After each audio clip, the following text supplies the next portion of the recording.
Can you hear me? You're in the show.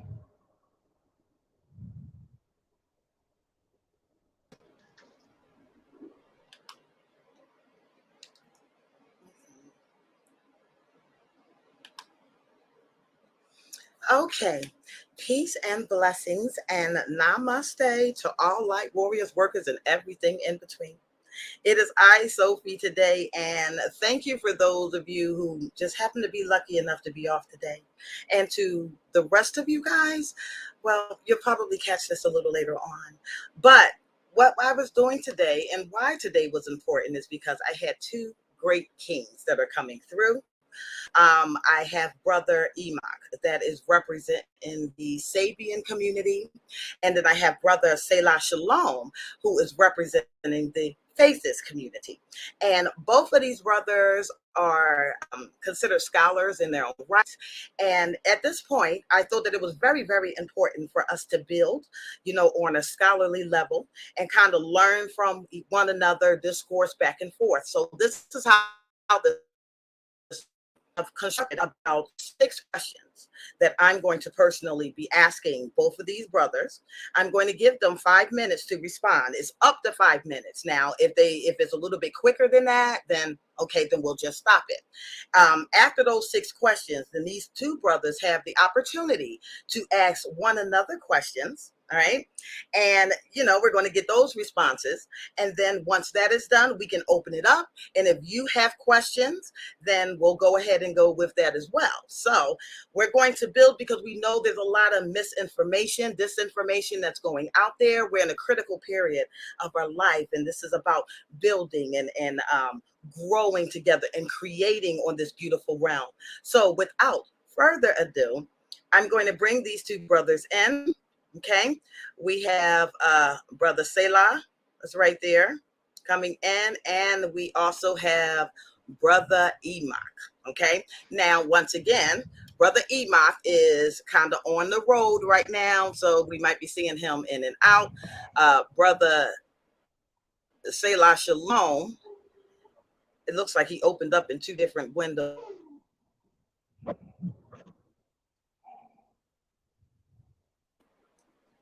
And then we'll move forward. Okay, I think he's there. And I'm going to remove it from here. Okay, can both of you brothers hear me? Yes, ma'am. Yes. Brother Enoch, are you there? Yep. Yep. Yes, I am. Okay. Brother Selah, are you there? Can you hear me? Yes, ma'am. Loud and clear.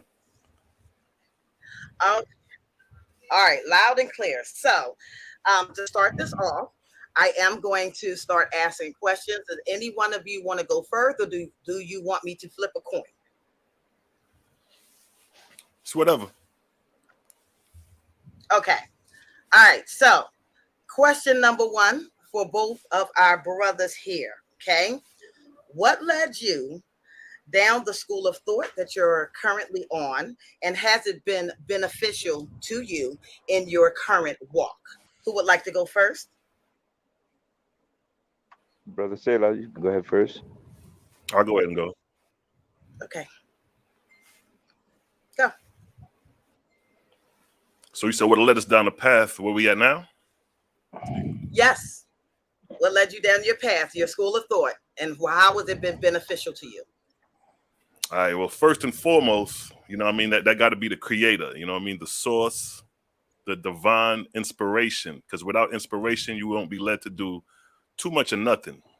Inspiration and ambition is the drive. So, coming up as a shorty, studying the knowledge. I studied ancient Egypt. I was fascinated with the pyramids. It really started with Egypt, with the pyramids and just the cultural diversity of Egypt, 4,000 year span. So the curiosity sparked there.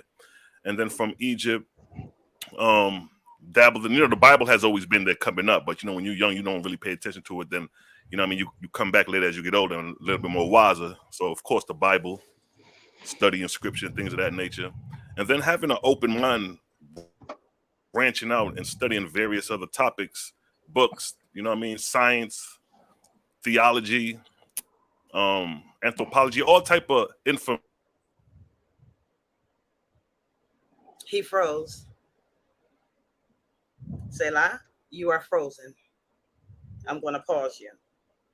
Come on, man. Can you hear me? Oh, I'm frozen again. Okay, I'm back. Okay, I can hear you now. Go ahead. I'm resuming. Go ahead. Yeah, I can hear you. Let me know if you can hear me. I'm back. Yep, you're back. All right, cool. Yeah, so like I say, you know what I mean? Inspiration from the creator is really the fundamental start of it. And then acquiring knowledge through various cultures. And but one thing that didn't satisfy me was, you know, the history of Kemet, the history of the Bible, all that was cool. But one thing I really wanted to know.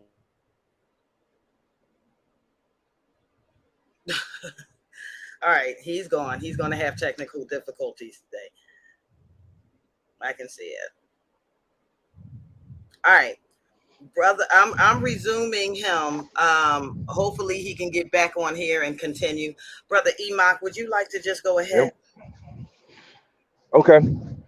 Can I be heard pretty well? Yes. Yes, go Okay. ahead.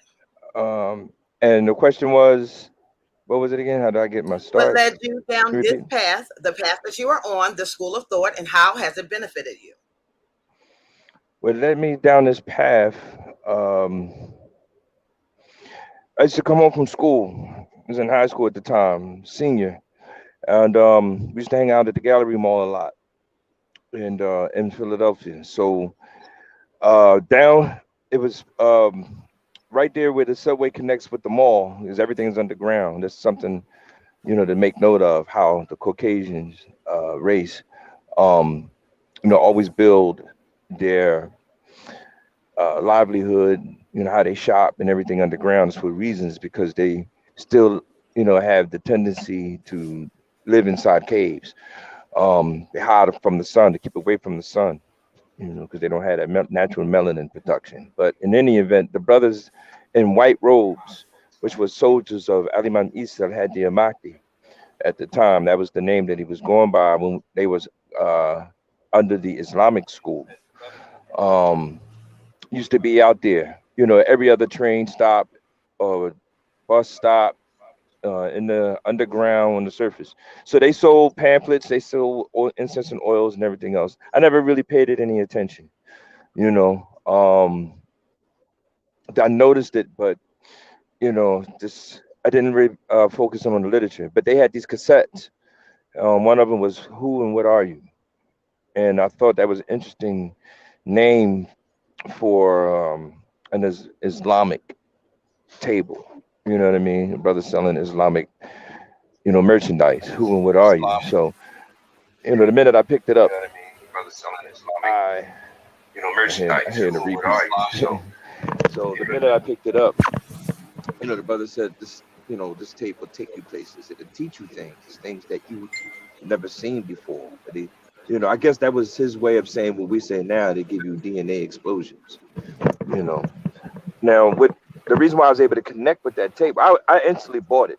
I bought the oils, the incense, and the tape. And the tape, the cassette, "Who and What Are You," was what I was most excited about, which you can find on YouTube right now. Um, it was Ali Imam Isa as Panabab Yanun, the incarnated extraterrestrial, who was using the vessel of His Excellency Dr. Malakar New York, 33 degree over 720-degree Grand Hatterford, to teach and convey guidance, information, affirmation to information to his people in the form of questions, and by the power within that, the force within that guides his pen to write. There's so many books, in which Dr. York, I must mention, is mentioned in the Guinness Book World of Records. I forgot which year in particular, where he is the author that has written the most works on this planet Earth to this date, or at least to that date. That was just, but you know, a few years ago. So that captured my attention. But what led me to that link and "Who and What Are You," because I understood that the Islamic brother was selling a tape that was about extraterrestrials. Is because, you know, as a younger person, like I said, at that time I was in high school, I was attracted to "In Search of," hosted by Leonard Nimoy, who was the gentleman that played the Mr. Spock on the Star Trek series. That was my connection. The Night Gallery was another one. Rod Serling, I think it was his name was. The Hmm. Twilight Zone. That's incredible. Believe it or not. The more factual kind of shows, that would kind of show you the things that were, were far out there, way out there, but it was based off some reality, and they would show you confirmation, which that's the basis of what my path has done for me, and being a Nawapian into a Sabian, which is one and the same, is that I've gotten confirmation for some of the most extraordinary things introduced to the human mind.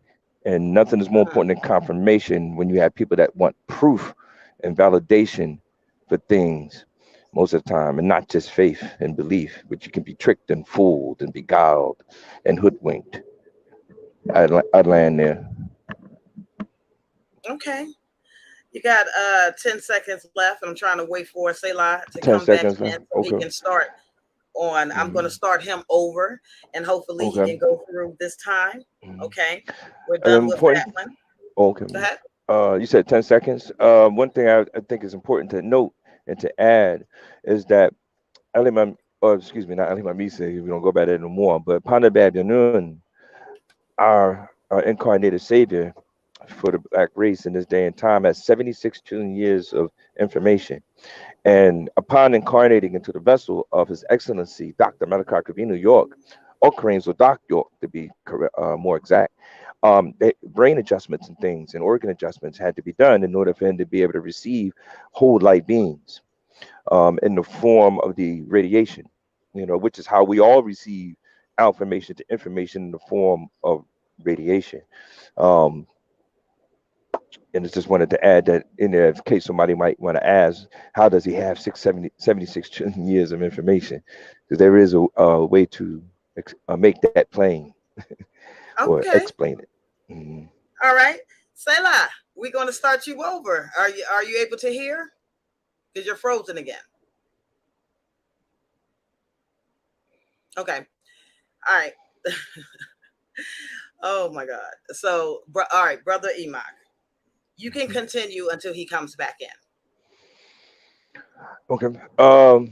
Well, I don't know if anyone knows, but universally accepted in amongst the scientific community. Well, before I get into that, let me deal with the initial question. Um,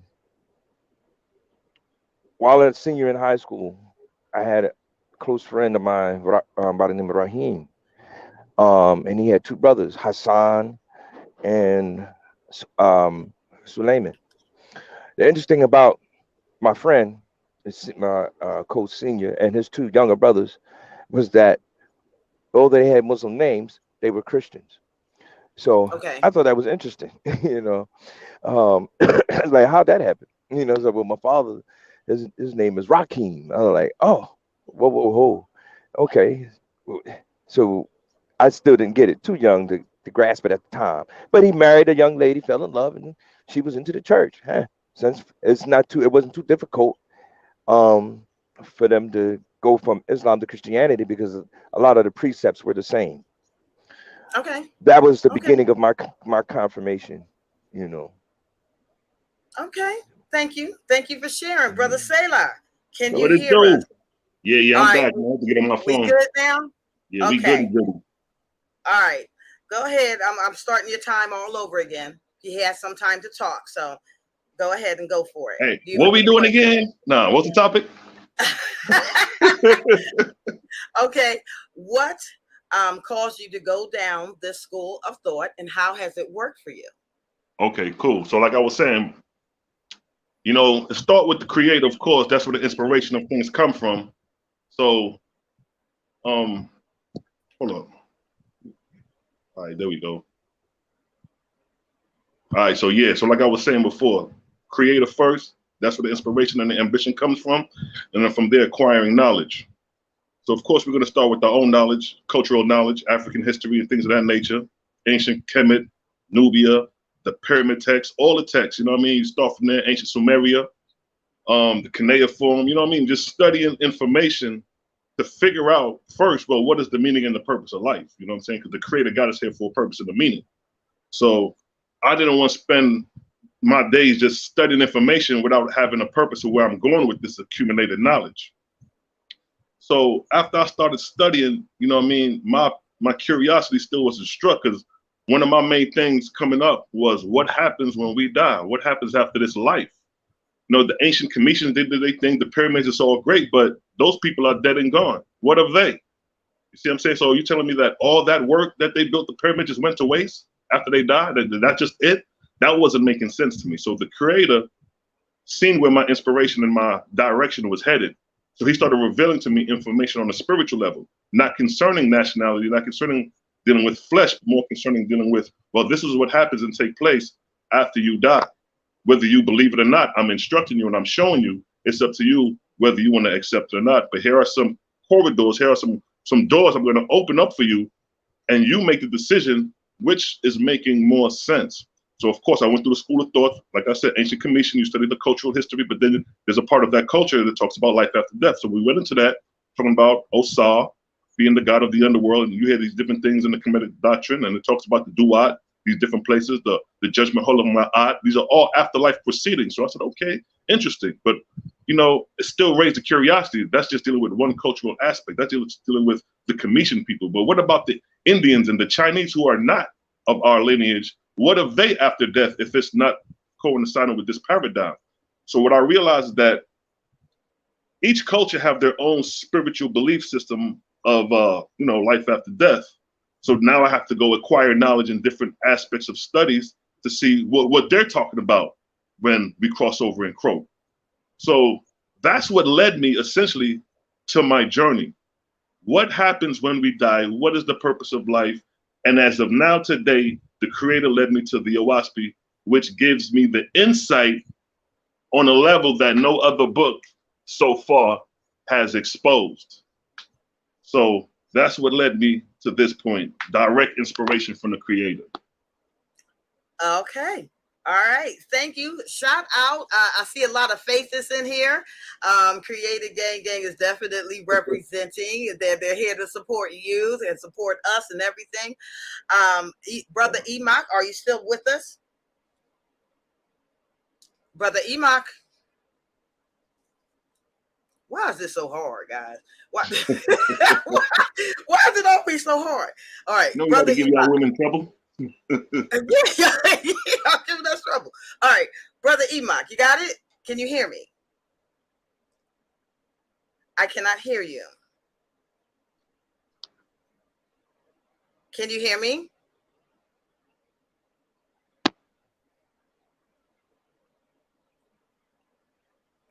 Brother Enoch, you may have to come out and come back in, or unmute yourself, Yeah, make sure because it's showing muted back here. So I think you hit the mute button. Unmute mic. Let me try that now. Let me see if I can do it for you. I can't do it for you. Nope. Brother Enoch.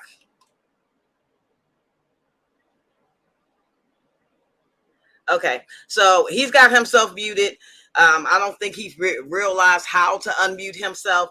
If you can hear me, okay. So we do have another Sabian in the house as well. Brother Hotep, nice to see you. Thanks for joining in. We're trying to get Brother Enoch back in so I can start with question 2. But I will start question 2 since Selah is automatically rolling. We can get him rolling, and then when Brother Enoch come back in, he can jump right back in, okay? So my second question is, what is your understanding of God or / creator or God consciousness? How would you relate to that? All right, good question. Now, growing up in religion, hearing God, you think of creator based off what you've been raised. But when you acquire knowledge and get a deeper understanding and get a little bit more particular and more detailed, you realize to conclude that God is a deity. So basically, God is what we become in time to come. Gods and goddesses. These are the spiritual progression after life. What was the question again? What's your understanding of God the Creator or God consciousness? All right, great. So God is a title bestowed on an individual to have rulership, just like a president, just like a king. Now that's different from what we would classify as the creator, of course. The creator is omnipotent, incomprehensible, but comprehensible through creation.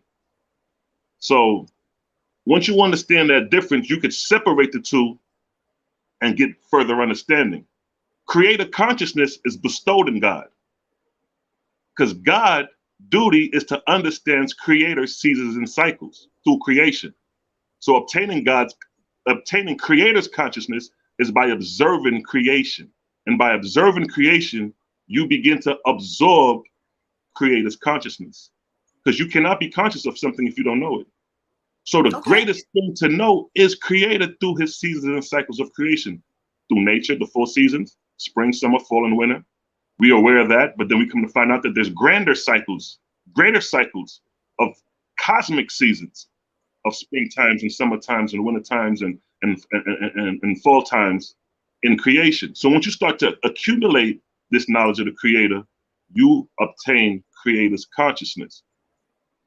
So in a nutshell, I like that answer. I'm going to ask, I had to take off the timer, and I'm going to ask you to keep on flowing because I don't know where Brother Enoch is. Okay, he came out of it, and now he's going to come back in it. So I just took off the timer completely because it's just not it's not going to flow that way. This has become obvious right now, right. So ain't no point in trying to stick to that script. So keep going, keep going. Got you, no doubt. Adapt. They say intelligence is the ability to adapt instantly. So we gonna keep it flowing. You know what I mean? So but like I say, yeah. Go ahead. Yeah, so like creator's consciousness, because consciousness is the cosmos. The cosmos is alive. The cosmos is the physical expression of the creator. By us observing creation is how, like I said, we obtain consciousness of creator. And by understanding his seasons and cycles is how we become enlightened and knowledgeable of the creator. So we're starting on an infinitesimal level, on a corporeal level, you know what I mean? Small, earthly bound, but then we have cosmic cycles to investigate as we progress spiritually. Okay. So you got the brother back, so All right. Yeah, Brother Enoch, can you hear me? Peace. Yes, I can. Can y'all hear me? Yes. Okay. Same question, but I'll repeat the question in case you was going in and out during that time. What is your understanding of God or the creator or God consciousness? God, let's deal with God first. God is just it's a German word. It's a proto-German word, and Germans weren't around on the planet for a long period of time to have any understanding of what God was or what God is. But it's a term that we use or come to use as a term of endearment due to the lack of knowledge that we once had being brought over here as slaves. So we just accepted whatever language they shoved down our throats and taught us in school, even though that we were so-called supposed to be liberated. But when you look at the word God, God is actually before there was D's, it was T's. This, by the way, the English is pronounced. So the word God was actually good. That's where they get the word Gothic from. In fact, Gotham in the DC Comics, the fictitious city for Batman means goddamn. In German, when they speak, that's just how they pronounce their words. Gotham. Um, and this is the evolution of letters. Now, the meaning behind the word God is actually what it sounds like, guard, because you're just in language, you're only dealing with consonants. You're not the vowels is just for the pronunciation, but the word is actually just GD. G, D. So when you're pronouncing words to describe something like creator, I guess that was the next thing, God, creator, and consciousness. Right. Well, creator this man can be a god, and the concept of the meaning of God and how religion attaches its philosophy around what God can or can't do. God is anyone or anything in control of someone else. It can bring things into creation or take things out, as the brother said, in circles and cycles, cycles and circles, because that is the natural physical formation of the cosmos, the first physical form that any conscious form would take, stepping into the realm of formless and form, which when then it would become an etheric existence, you know. Okay. So that would be Okay. the creator. Consciousness exists within the makeup of everything from nothing to something. And you Okay. know what I mean? Yes. I land there. Digest that for now. Okay. All Mhm. right. Good answer. Let's go. All right. Third question. How has this knowledge triggered any of you guys ascensions or activations? Did you grow since you have come into this understanding? How so? Who would like to go first? I'll go. You can Oh, go. yeah, we can take turns, back and forth. And I'll say the question one Okay. more time, so I can be All right. clear. So, how has this knowledge, the knowledge you just accumulated, triggered your awakening or ascension during this day and age? How did the knowledge trigger my ascension? Well, Right. Do you feel okay? I'll do it in an easier way. Do you feel like since you have come into this new level of understanding that you have some kind of way elevated your consciousness a little bit better than what was previous? How has it helped you? I kind of look at it like school. You know what I mean? When you're in the first grade, you have a certain level of consciousness in the first grade, and then as you progress in school, you raise to different levels of consciousness. So right now, I'm at a certain level of consciousness, but this is not the peak. This is not the end all. It's a continual. It's actually a never-ending growth of consciousness to creation. So it's like at one point, you know, I was eating pork. You know what I'm saying? Then I became conscious of the diet and started making dietary changes. But that took time. It didn't happen overnight. You know what I'm saying? When somebody first told me don't eat meat, I ain't stopped eating meat. I was still eating Right. meat. But I was still conscious that, okay, eventually, if I could make the change, I'll try to make the change. So that's one area of trying to ascend through dietary impurity. But then you have another area dealing with cleansing of the mind. You know what I mean? Not trying to think devious, murderous, slanderous, hateful, and jealousy. Those those dissensions are more harmful than your diet. Because see, That's true. once you shed the flesh, Mm. the dietary aspect kind of dies there. Although it's impure realms and it's pure realms, but the hardest thing to discipline is the mind. So I know some vegans that have been vegans for 30, 40, however many years, but they don't have it up here yet. They be slandering other people because they not vegan. They be talking shit because, oh, I've been a vegetarian for 20 years and you still eat meat. Ha ha ha. You have those people with that mentality. So essentially, the person who's eating meat has a higher spiritual grade than the person who has a dietary of purity. So it's levels Mm, to this thing. See what I'm saying? mm. So, you know, in a nutshell, No, yeah. I'm with you 100% because I talk about that all the time. Come on, brother Enoch, same question. Uh, it brought me clarity, and in clarity, you see things for what they are.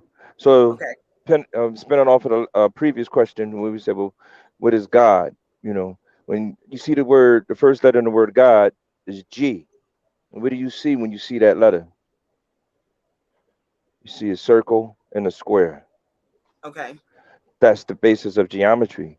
So Okay. basically, what they're telling you by using the letter G, that this being is the creator of dimensions. That's how dimensions were formed. You know, Mm, so God, when you say God created, when you say creator, in order to create, there must be something here to make use of. In order to create something or something out of nothing. Even when you're saying nothing, you're saying simply no thing, right? No right. thing, which means it doesn't add up. Doesn't mean that it doesn't exist. It just doesn't add up to a number. So Right. in exist, that's the clarity. You know what I mean? So the spirituality, um, it comes into view a lot better. It makes those things that seem so far away from you, puts them right there within you. So you're not looking so far outside of yourself or outside of the earth's seven layer atmosphere. You're looking deep within. As above, as so below. You know what I'm saying? That's what we are. We are a universe. Each and every individual is a universe. And then when we join with another partner, we become a dual verse. And then when we have a child, then that becomes a triverse. And then when we have more than one child, it becomes a multiverse. You see? So really, it's not about the universal study, it's about the multiversity study of things.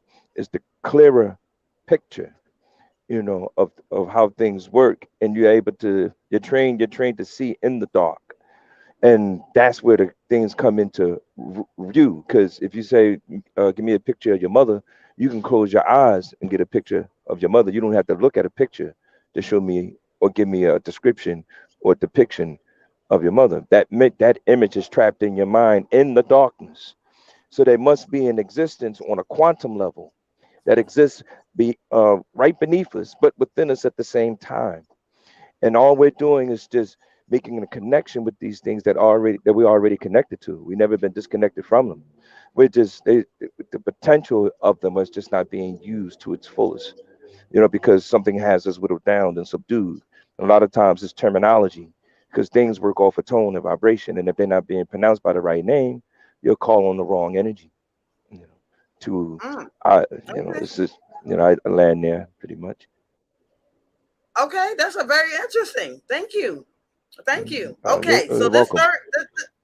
this third question, okay, fourth question, is something I talk about on my channel all the time, and I do my own breakdowns of it, and what I think that it means to me, and what it should mean to everybody. But I am now going to ask you guys to describe it. Okay, so I want to know, what is your idea of righteousness?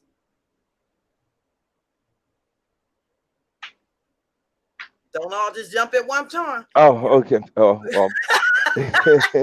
What's your Right. idea of righteousness?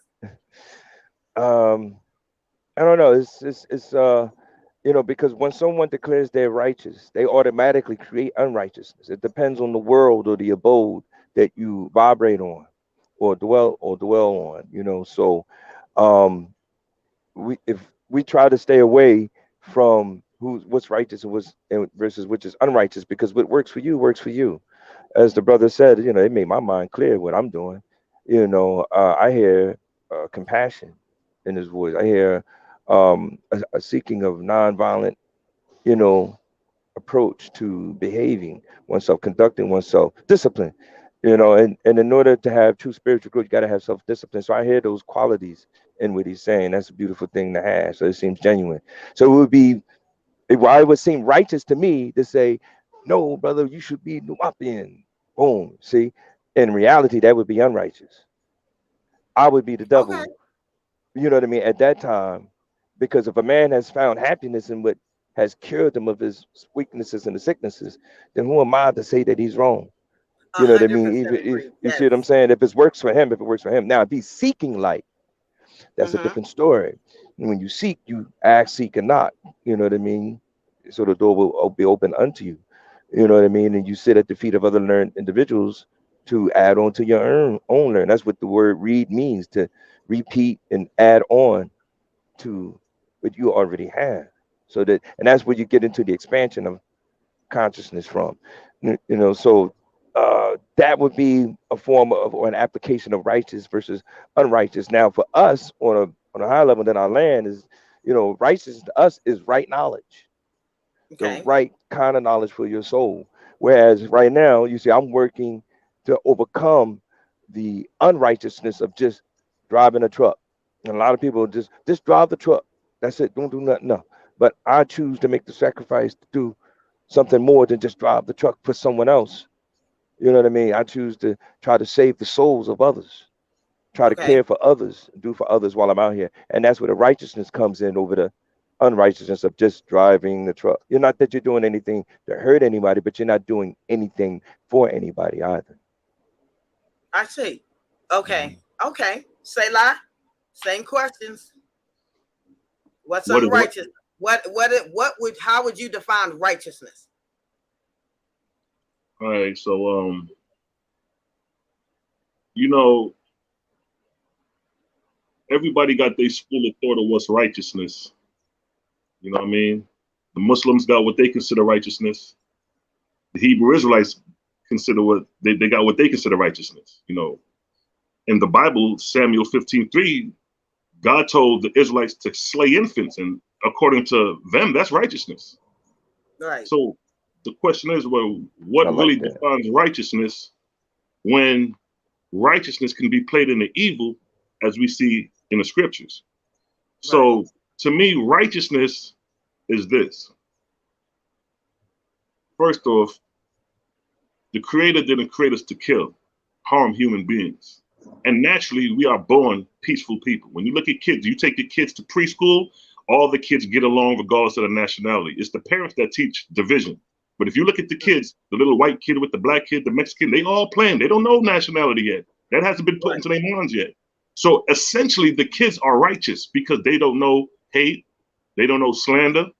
All they know is I see you, you see me, nigga, let's play. It's essential. So really, righteousness is a simple act.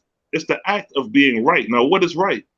Now, the Creator gave us some instructions to say, all right, this is what I consider righteousness, and this is what I consider unrighteousness, so you'll understand the difference between somebody trying to tell you that something is righteousness when it is actually unrighteousness.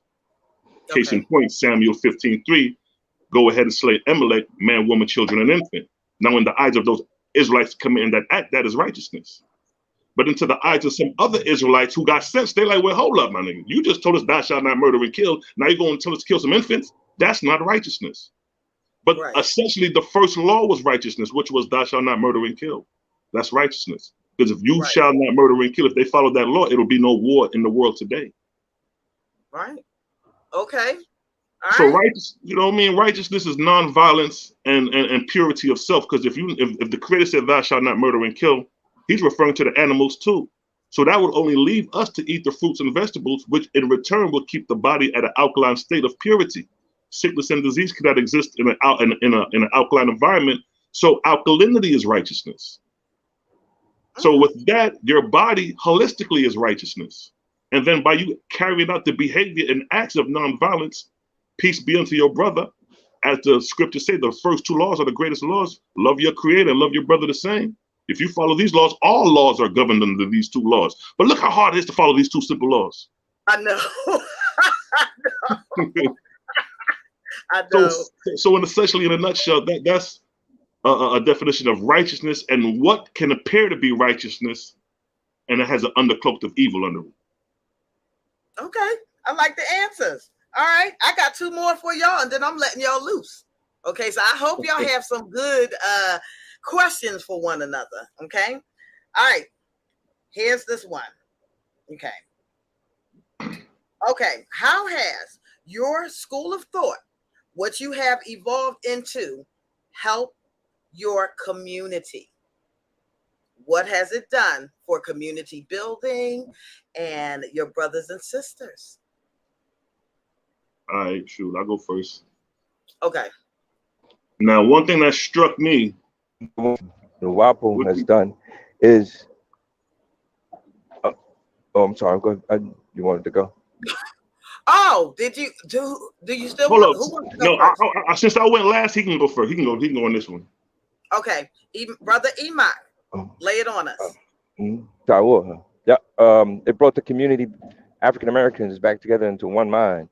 One of the problems that we're having as African Americans in this country is that we're too diversified mentally from being diversified genetically. And from being mixed up genetically, we have a lot of different other cultures or races tied into the line, tied into the divine of our genetics. That's how we lost the throne of ancient empires that we once were in control of. Um, so what Nawapo has done is, again, by bringing confirmation and bringing clarity, is caused the two eyes to become one. And what that enables us, by way of being introduced our own language, our own tongue, which all the other cultures and races on the planet have a language, a country, and a culture. Chinese people speak, from China speak Chinese. Um, People who are Russian live in a country that's called Russia and they speak Russian. So there's a cultural continuity there that enables for ancestral links. And when you talk about visions or spiritual connections, especially if you're talking about, because the body is the temple for these beings to come through that don't have physical bodies to use in this world of light. So, you know, any spiritual energy that's attracted to your energy can be, you know what I mean, get your you can gain the attention of. But us on the physical side, we're looking at with the two eyes. Even though I know we have the third eye, but we don't know what kind of spirit it. And he's gone. Poof. All right. While I'm waiting for him to come back in, Selah, you want to go? All right, what's the question again? Oh, your study, your current school of thought, how has it assisted in your helping your community or your brothers and sisters? All right, great question. All right, so check it, right? It's crazy how the creator inspires you and directs you sometimes without you knowing. So, I started getting into the herbs, brewing tea and all that, and started, it started in-house, just dealing with family, giving them samples, and they feeling better. And you start hearing the good news coming from the health benefits. So, I did an interview with my partner. He said, "Yo, let me interview you about the tea." This is before I even was selling the tea. He said, "Let me interview you about the tea." I'm like, "All right." So we did an interview on my channel some years back about the tea. And then I started getting emails, how can I get the tea? So the red light hit me. Oh, I could sell the tea. So with that now, coming to the Owaspi, the creator said this is the seventh era, meaning to say this is the cosmos, this is present time, the age of Aquarius, however you want to classify it. This is a new age. And the creator said, in this new age, I command human beings to turn from carnivores to herbivores. So when I realized that, I'm like, all right, I'm already dealing with herbalism. And he's telling that the creator saying that I want my people to change from a carnivorous diet to a herbivorous diet. So I'm helping the shift of that by treating people's bodies with herbs that, some people be suffering from sickness and diseases. So I'm in a position where I could help not just my community, but I could help all nationalities. Because healing and herbs don't have no color line to it. Right. I got white people I send who order tea from me. I got Indian people, Mexican, and black people. What I look like saying I can't sell you the tea because you ain't part of the chosen race? How that look? But you have some people in their community, that's how they're led. So with that, they're limited to reaching the whole. You're only going to reach a portion of people if you have a divided doctrine. Our doctrine or our approach is universal. It's for the whole family, the whole human family. So the creator guiding me through the herbalism is a way that I could reach out to masses of people and help them heal and even help reverse people's conditions, save people from going to the grave. You see what I'm saying? Okay. Go ahead and do your shameless plug right now. Let the audience know about bittersweet herbs and how they can find it and all of that. Yeah, Since we're working on Brother Enoch, go ahead, go for it. But yeah, I got bittersweetherbals.com. You know what I mean? I got the herbs on there. So anybody that's sick, suffering from diseases and health conditions, low energy and things of that nature, you get your bitters, you revitalize your temple, which is your flesh body. The temple, they try to say was that the body is the temple of God. Then they say God is purity. So by purifying the temple, which is the body, the closer you can become keen in tuning in into what we call the spiritual realm, or the realm outside of visible light and sound. Okay. All right. Shout out to Mara Bontis, and honor and humility just showed up as well. Joseph Franklin, I have not forgotten about you. Thanks for that conversation. We did really good that night. You're a very special and unique individual. Asar Ma'at, thank you for joining in. And now I'm going to ask Brother Enoch to answer the same question. Or did he go first? No, yeah, I got cut off. Brother Enoch?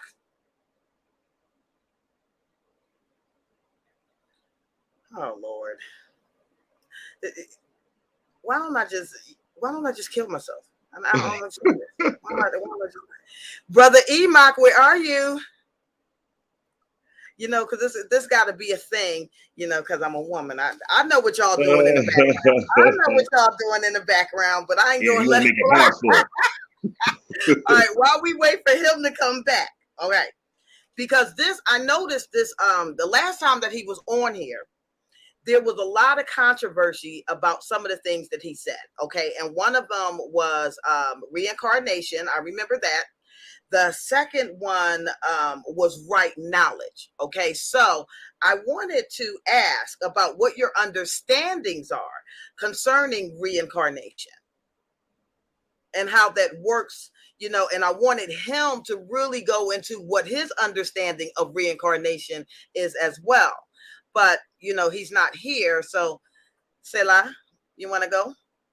Yeah, no problem. So, like, reincarnation, re means to come back into. So what are you coming back into? A body, a host. So, um, from my studies and my consciousness of where I'm at today, reincarnation would be considered stagnation. It's like going to school, going to the 12th grade, and then starting back from the first again. That's what you doing. You're recycling, and you're not ascending.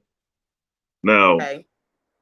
um, for our school of thought, like I say, reincarnation is like a left back, a student that's been left back. You see what I'm saying? So essentially, we do not reincarnate. Okay. We can incarnate after our physical death. Incarnate meaning saying that you could appear and show your angelic body, which is Okay. in semblance to your physical body. But Okay. to come back to live a life and then to die All right. and to be reborn again and exist again, for us, that would be considered stagnation. Now, Okay. in our studies, when spirits or when people die and they're not ascending, what they would do is engraft themselves on human beings. They will fetal on mortals. They will Okay. engraft themselves on mortals. And then, if their spirit is strong enough and that mortal spirit is weak, they will possess that human being and obsess that human being and speak to that human being and confess who they were in their past life. And they're telling the Okay. truth because it is that entity attached to that host.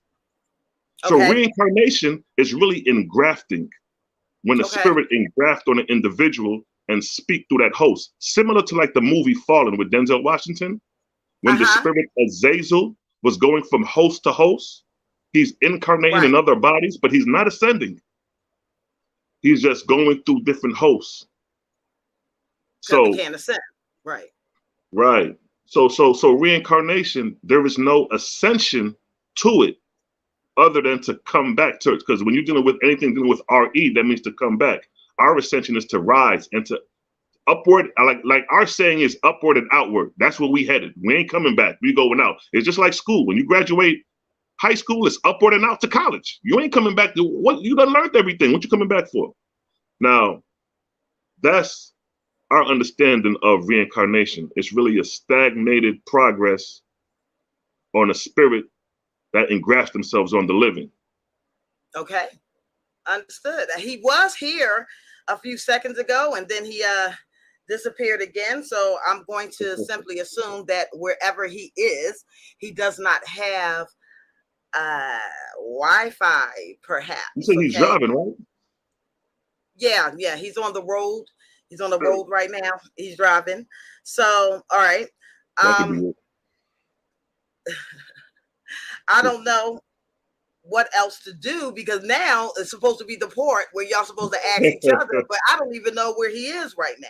All right, so I'll ask you this then. Okay, so if we're saying that if reincarnation is grafting, what was going on with you studied Hemet, right? Or did you study Kemet or did you study Hermetics? Which one? I was studying the ancient book of the dead. I was actually All studying right. the literature itself. Okay. That's why I could have found out that Osiris is a deity, because when you actually read the literature, the book of coming forth by day and night, you're going to see that they're calling on they're calling on Osar, and Okay. the duty is to become one with Osar in the Duat, or the fields of Okay. Rish, or the fields of Rush would be considered classified as like heaven for the Christians. Okay. All right. So what do you think was happening in the halls of Amente? before it got disrupted, because we know that it's not doing it now. Okay, and the WASPy had actually told us that, you know, those hells and stuff have been emptied out and destroyed. But there was a time where they were doing recycling in the halls of Amente. Have you read about that yet? Yeah, the shit. A lot of the concepts came out of Egypt. You know what I mean? Because a lot of those spirits, they was engrafting themselves back on mortals and Okay. professing to be, or professing to be the deity proclaimed. Like you know, you had certain people professing to be, like, let me see for an example. Even in the Israelites, you have names that got Baal attached to them, so they'll take on the name of the deity. Now that's different than actually a spirit reincarnated. Now, even in the Owaspi, it talked about how the pyramids were built for basically what we would consider today astral projection, where you basically go into the death trance, or you swallow your tongue.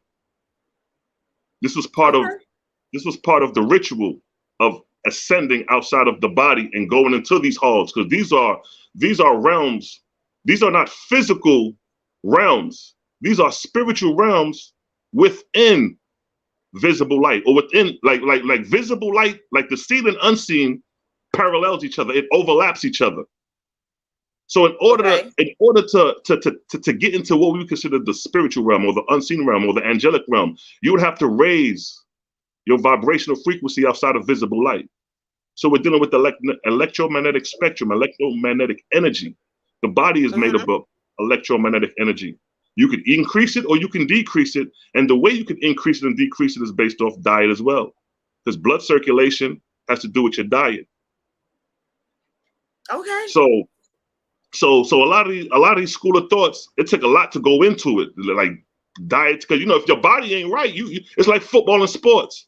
A lot of these kids are dying on a football field because their health is not in par. They're not addressing it. You know, they out there drinking sodas and eating hot dogs right before they go play a game. And the next, you know, the kid out there having a stroke. So even to prepare yourself for these higher spiritual realms to tap in, you got to be physically fit.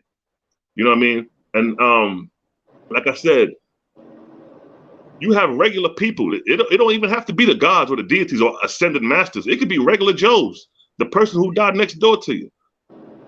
All they have to do is engraft themselves on the living and speak to that person and say, yo, I'm such and such from the other day. I died, but and you like, nigga, you such and such. Nigga, how you gonna tell me you another nigga and I'm talking to you right now? Because spirits could speak through the flesh, and you wouldn't know that entity is actually talking to you directly, but you're thinking it's your man talking. But it's actually the entity talking. So Owaspi explains these things with engrafted spirits. Because there was a question in the story of Zarathustra. The king Asha asked Zarathustra a question. Because the God of the time embodied in Zarathustra. Like how they said, like God embodied in Jesus. That concept comes from Zarathustra. So it was a question raised to Zarathustra. It was a question raised to Asha. Zarathustra said, who am I? Asha said, Zarathustra. He raised the question again. He said, who am I? He said, Zarathustra. He said the first was Zarathustra, but the second was the God that embodied in Zarathustra. Okay. So it shows you these different levels of spirituality, dealing with engraftment, dealing with spirit speaking through the vessel. So there's levels to this thing. Okay. All right. Good answer. Imag, brother Imag, that was a very controversial topic when you was on the show the last time. Do you want to expound on what you believe reincarnation to be?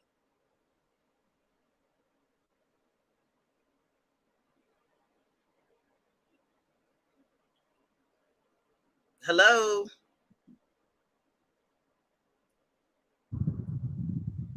Hello?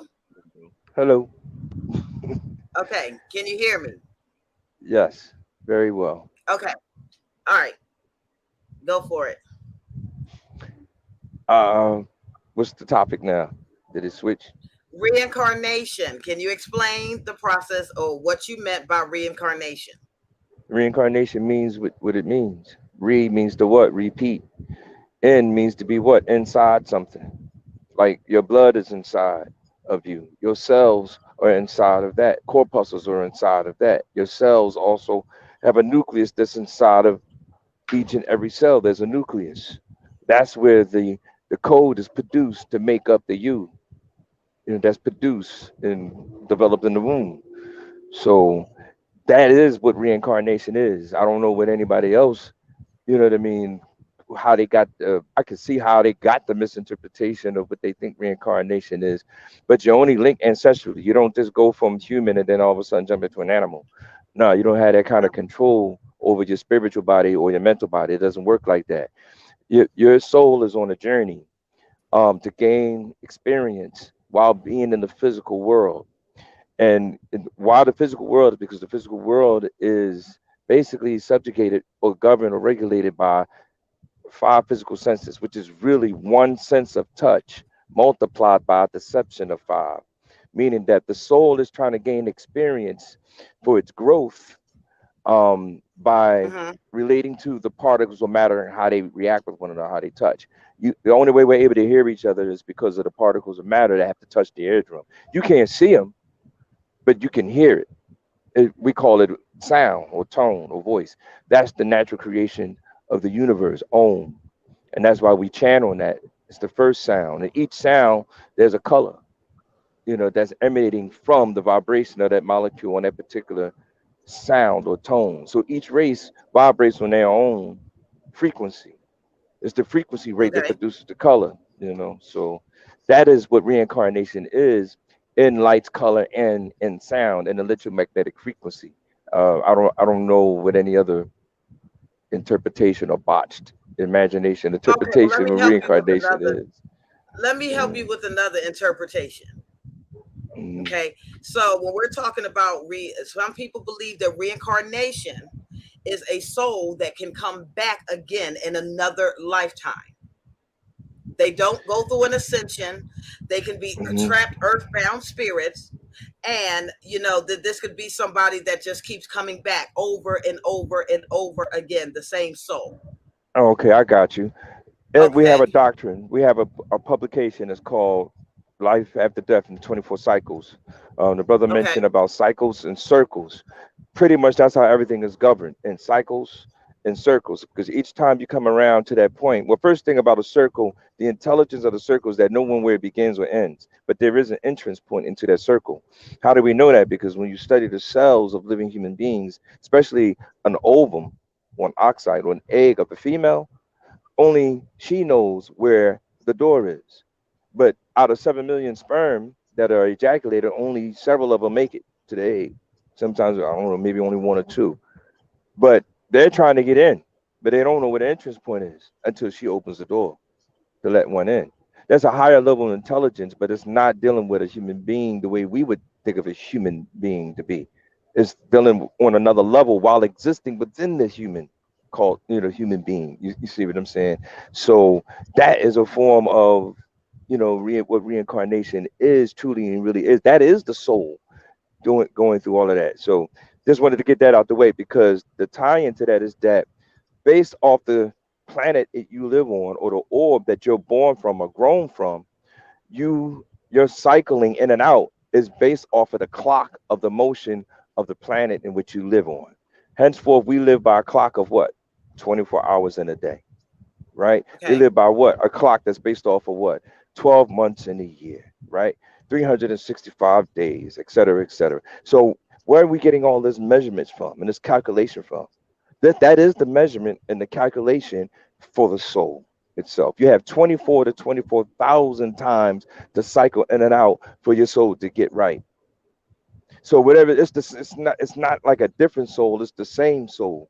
But you grow in your experience to become more elevated based off your experience. It's no different than where a human being grows from a young person to a teenager to a young adult to, you know, an older person, and you get you and right or wrong, with the mistakes, you know, with the achievements, you gain a collective amount of knowledge that assists you in becoming the wise elder that you eventually become, hopefully to become. You see what I'm saying? Even Okay. if you don't become that wise elder, you learn from those mistakes, and you know what? If I had another chance to do this again, I would make that mistake, and that's where the soul is kind of redeemed and born back again. That's the beginning of the process, while still existing in the regret of the mistakes he made as a human. That's what Okay. reincarnation is. Yeah. Hmm. Okay. All right. So, without further ado, that pretty much concludes all of the questions that I personally had. Now, because y'all both got an opportunity to hear each other talk, now it's time to really get into the meat of it, get into it, yeah, right? And y'all can ask each other whatever it is that you need to ask one another. Okay. Y'all supposed to prepare some questions. Where they at? Uh, I mean, I have a question. You want to go first? I don't know. You want me to ask? I don't. Whatever. What's the name of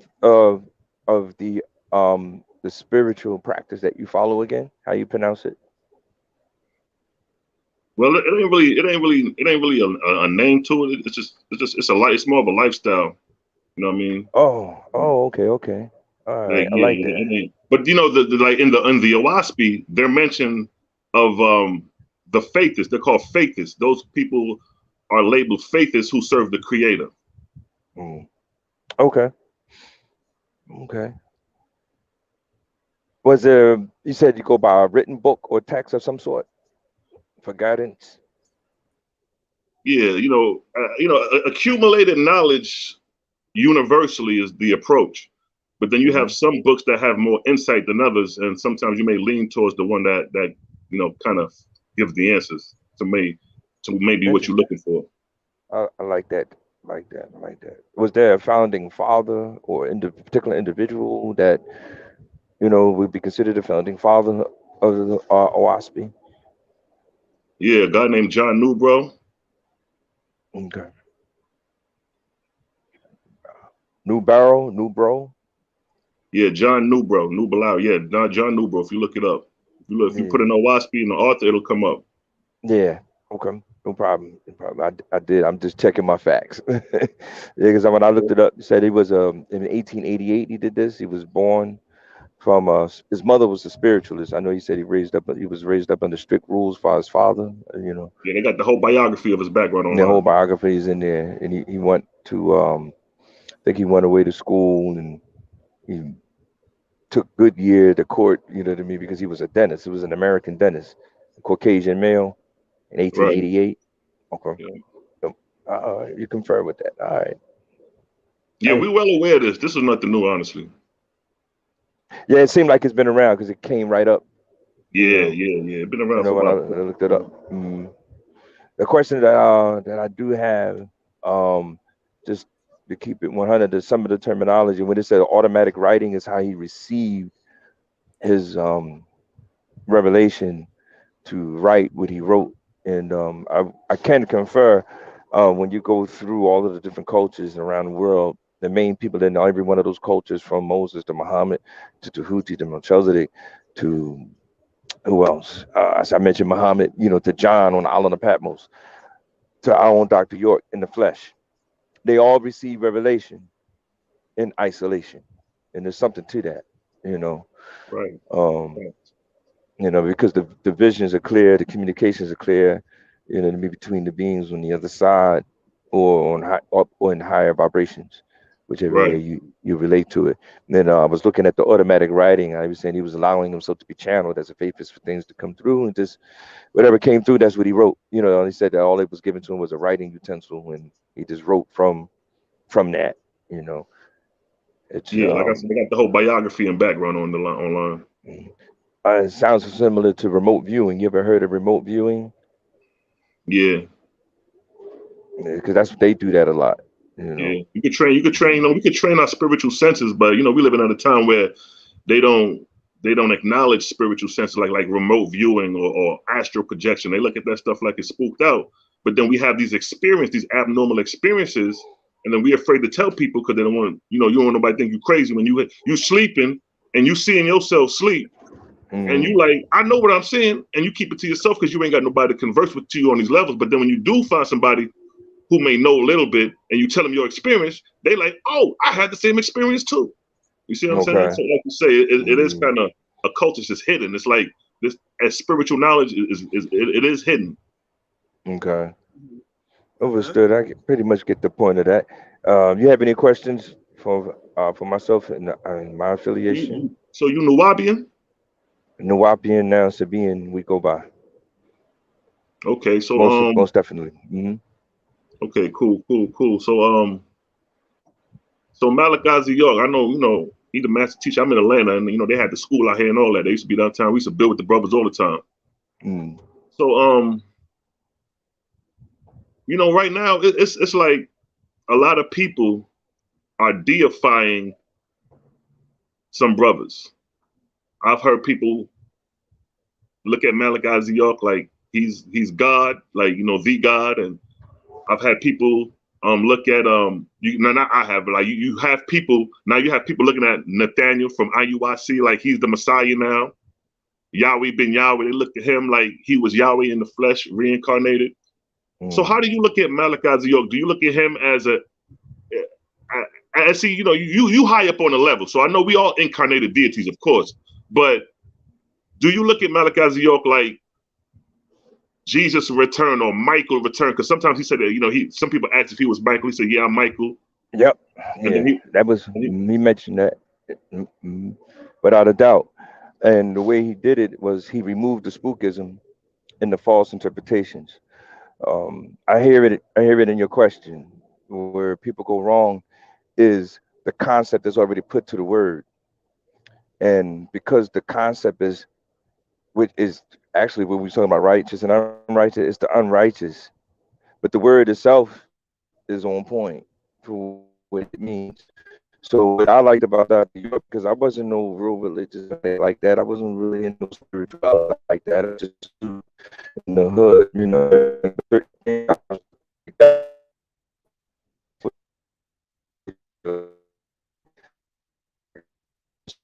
that. How some of the most Okay, we're losing you. We're losing you again. Um, we're having a hard time to hearing you. Go hold ahead. on. Okay.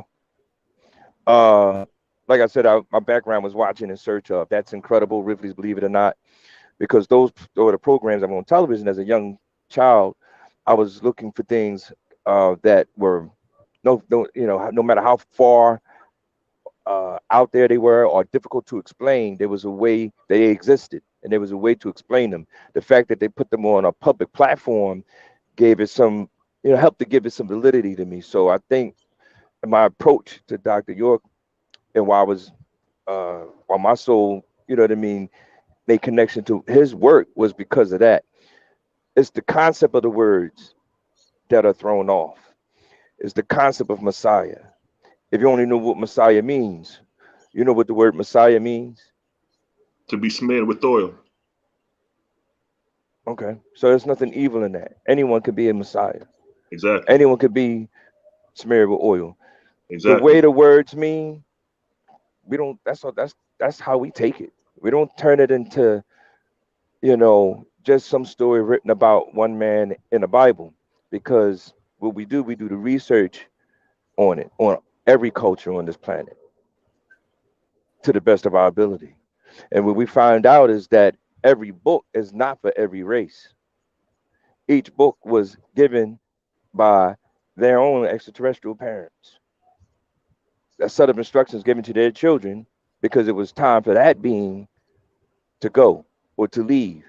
And the reason why they were given instructions, because like your parents, when they leave home for the weekend, they give their children, here go a set of instructions. I don't want no Right. people in here. I don't want no parties in here. And don't have the TV too loud. Here goes some money for food. Take care of your little brother. Make sure you take the trash out and do the laundry. Da, da, da, da, da. So there's a set of instructions given in the absence of the parents. But the older children or siblings are given control over the younger ones. So what we found out that each book was only given to certain groups of people. They said, well, how do you know? You know by the language. By studying the language, we was able to map out what book was given to what group of people and at what time it was given. Because the people wrote the date that the books were given, but themselves, or the date that they received the book, or the thousands, whatever thousands of years back they were visited and were received light or information, and then their godly creators, extraterrestrials, angels, whatever terms we've been giving them in the English, decided to leave. So that takes the spookism out of it. So yes, there is a respect, a heightened respect, you know what I mean, to, you want to say, deify or worship our incarnated Ilamutajasita, because we've been worshiping all others in everybody else's image for generations, but we haven't acknowledged our own, ancestrally speaking. I know right now, as a 50-year-old young man, if I was before my mother and my father, I would be humbled. Instant Mm. deification. But we don't see nothing wrong with that. That's my mother. Got to respect my mother. And respect is just look at it, do it, repeat it. Spect means to see. That's where they got the idea for ghosts from. Ghost comes from the word specter, from spectral, spec, a speck, because that's what we started out as. Things came into view from a speck to a full, you see what I'm saying, manifested individual. Look at the word manifest, man infested, infested by man. Some beings that were created with the spirit, some were created with a soul. Some were created on land, some were created in the seas. Genetically, when they kidnapped us and brought us here, we got genetically fused in with so many different races of different kinds that now we hear all these different voices in our head because we got all these different ancestral lines tied into one vessel. We are the black race, or the heavy melanated people are like a walking, living tuning fork for all the other races. If ghosts didn't exist, they exist now because we became the channel for them things. And Right. everything else that spooks us out or freaks us out. But in the mind, we're still attached to the oneness, the absolute, from which we all were descended down from. But the absolute, what it's not going to do as the absolute, in order for it to stay absolute, is going to create an aspect of itself that would be a superior. So yes, it's going to send down a human being in the form that we can relate to, a black man that's smooth and suave and, you know what I mean, cool and handsome and talented and, you know, but beyond the surface of all of that color, that those adorations and tapestries that we're attracted to, is the mind of the man, or the So mind let of the me ask you being this: inside of the man. Mhm. like how the Nation of Islam, they look at Farad Muhammad as Allah in the flesh, but he had to come in that complexion because he wouldn't have been received if he would have came as a black man. You heard that concept before? Slightly, not too much of it, but I understand why some would say that. Because you wanted to say something behind that. Now, kind of just piggybacking on what you were just saying, like how Oh, okay, I got you. yeah, yeah, yeah. I can see why they would do that, because the time period that we were in, just coming out of slavery, you know, even Dr. York, our Messiah incarnated in the flesh, Ella Mutajassid, upon the Babylon, had to do the same thing. We cloaked ourselves in Islam. As I mentioned, as a young man, these brothers look like regular Muslims to me. But like I said, what caught my attention was the fact that they had a cassette on a table that wasn't about no Islam. It was called Who and What Are You? So I'm like, well, what's this about? And he was going to take you places. Oh, I want to go someplace, even though I don't even know where I'm going. It'll teach you things. I want to learn some things, even though I don't know what it is I'm going to be learning. To see the intrigue, but that this was a Muslim looking brother. So he had appeared to be. But what we learn is that sometimes, yeah, beings, when they incarnate, they got to come and appear as what we want them to look like in order to be received by the people who they came to teach. Sometimes when you send the children, you know what I mean? I sent Mr. So-and-so to come get you. All we see is a strange man. I don't know, So he had to come to our level. And that's a Masonic term too. When you want to raise people up, you got to come on them at their level. You got to spoon feed them. There's another way of saying it. So What, that what, was a what's your way of spoon feeding the what's, people. what's your take on Because I know, because like I said, I was dealing with Malachi York in the 90s, like 96, back in the 90, 96, 97. We used to be So, having not so debates, but we used to be building with the brothers downtown, right?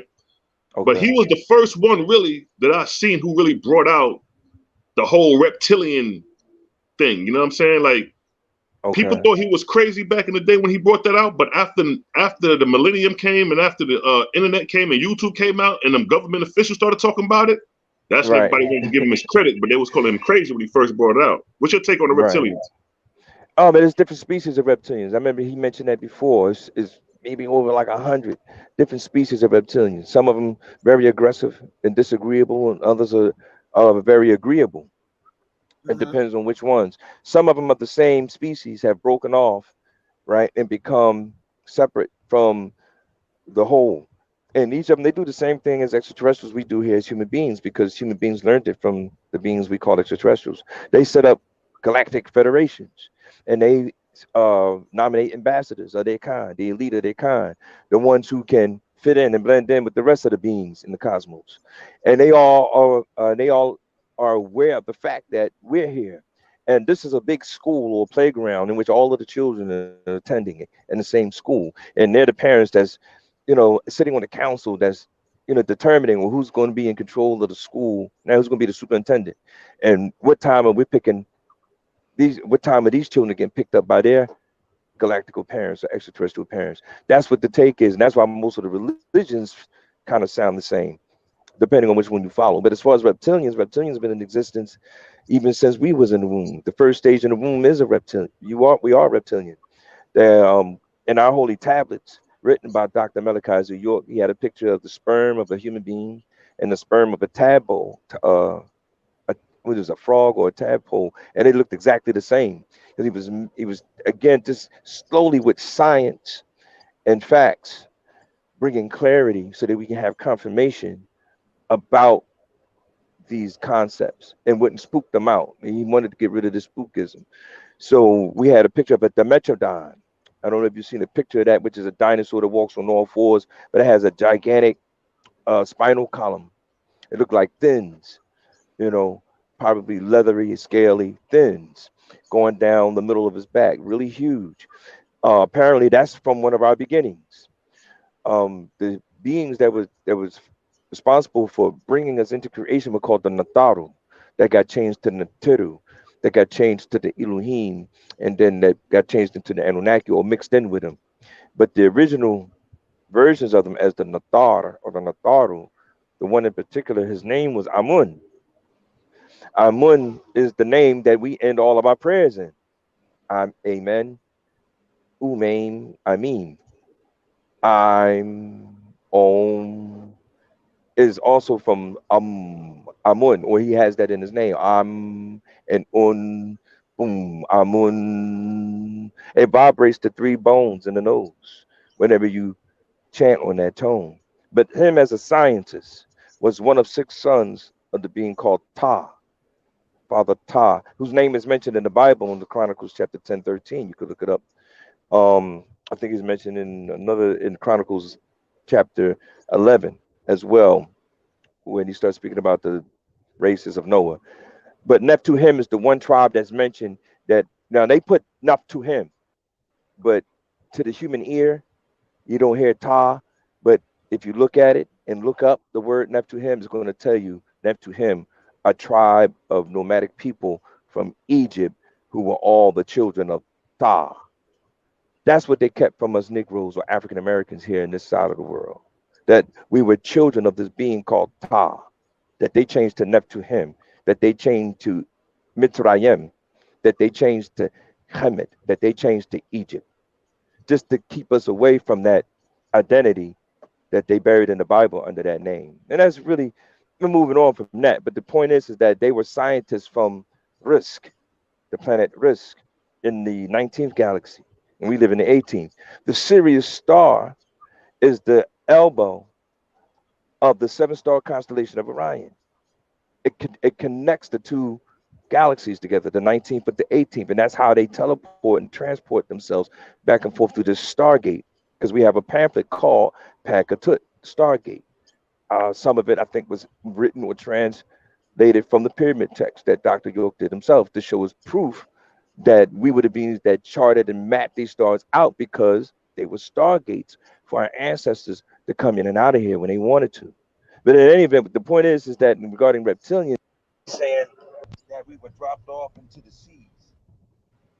and we developed the amphibious creatures in the waters, and we became the first mermaid and merman, and that's what we were for billions of years until other beings Brother came Enoch, Brother and Enoch, terraformed the planet, heated like this, Brother and land E- expanded, and then that created tsunamis, that created beaches.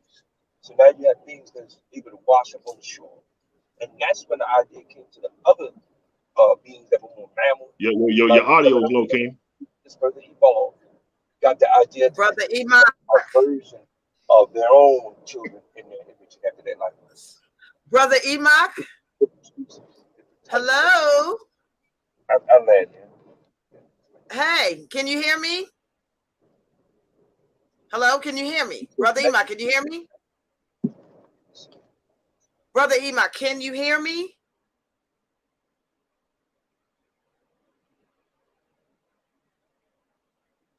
Okay.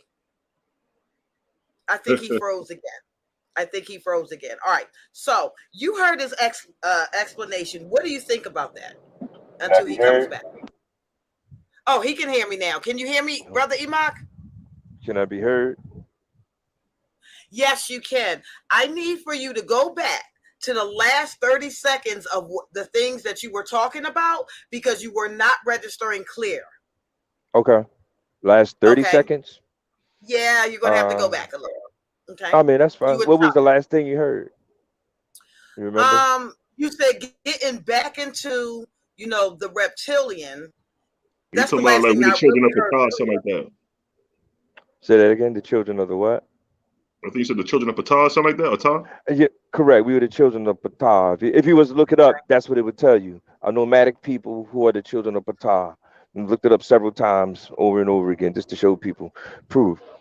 And because they try to tie us into so many different things. Ta is actually where the Muslims got El Fatiha from, which also means opener. And they use it as a tasmiyah in the Quran to open up all of their prayers. It's Bismillah ar-Rahman ar-Rahim. And then they go into El Fatiha, the prayer.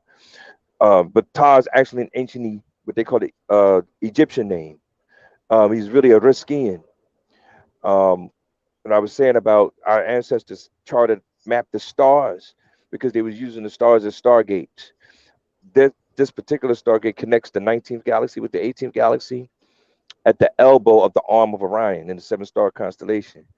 This giving you a background on what people see in the glyphs, you know what I mean, and the stories told around those symbols and the glyphs, because they wanted their children to have a record of their identity and who they are and where they were from. But he had six sons born from the father Tob, which is the name that they gave the land when it first emerged from the water.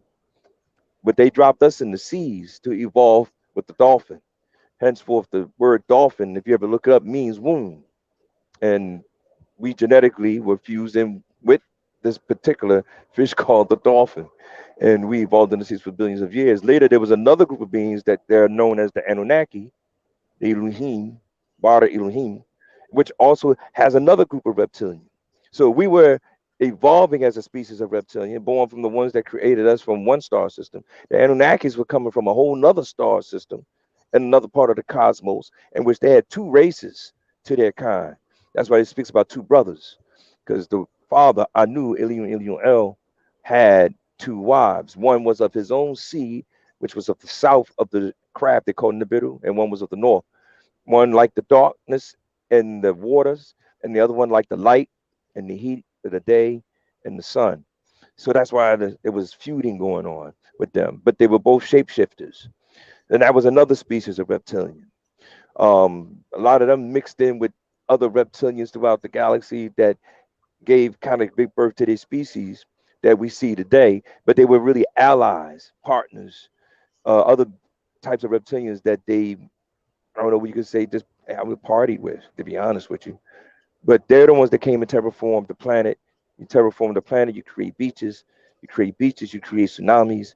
You create tsunamis, things from the sea wash up on the shore. Up, what's this?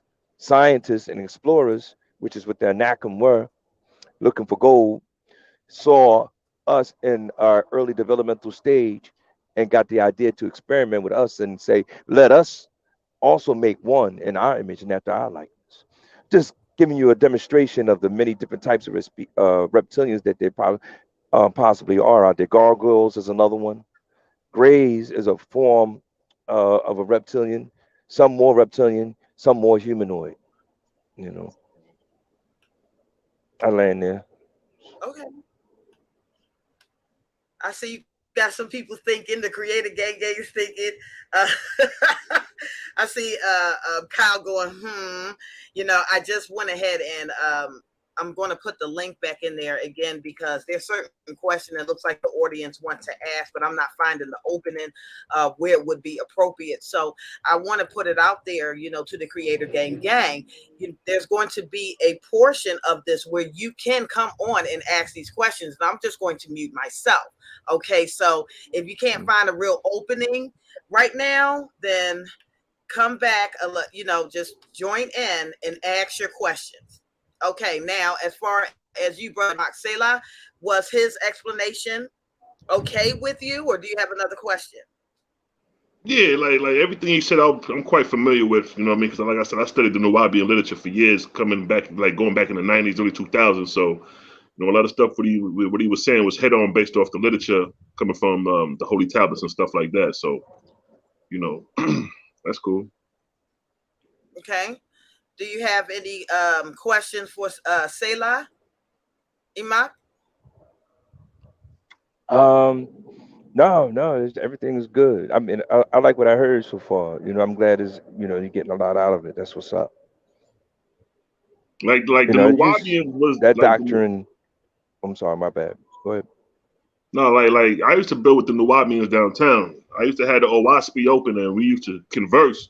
And like they were the Hmm. only ones who could probably comprehend the levels What was going on? Mm. exactly compared to trying to come to the Hmm. Hebrew Israelites where they just stuck on Yahweh and God, the Israelites being the chosen, Right. and the Muslims they just Allah and Muhammad the Prophet. That's it. But the Nuwabians, like to me, like Malik York, he was one of the illest to do it because he took the knowledge off the planet. I mean, nobody was talking about in the cosmos prior to Malachi York like that on them levels. Right. And then he Especially was in already high fluent school in the color. languages too.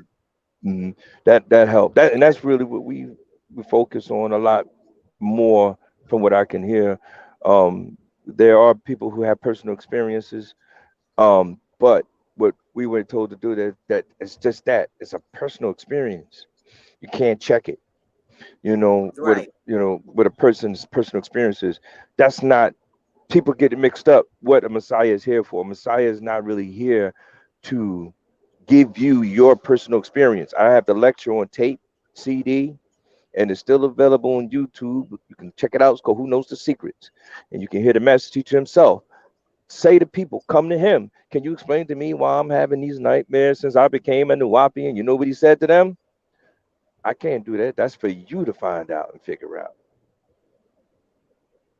Yeah. And it's not the first Okay. time he said that. I think people got that part of him mixed up. And that's where their cult starts happening. So, you know, I'm so thankful that my parents raised me to pay attention in school and to learn good comprehension and don't, be so quick to rush to judgment because a lot of things that people misjudge Dr. Malachi York for was because of their own spookism, their own inability to comprehend what he's doing. It's just like Moses looking at Tahuti and didn't know what he was looking at. You know, it's the test of patience, that Tahuti is given to Moses.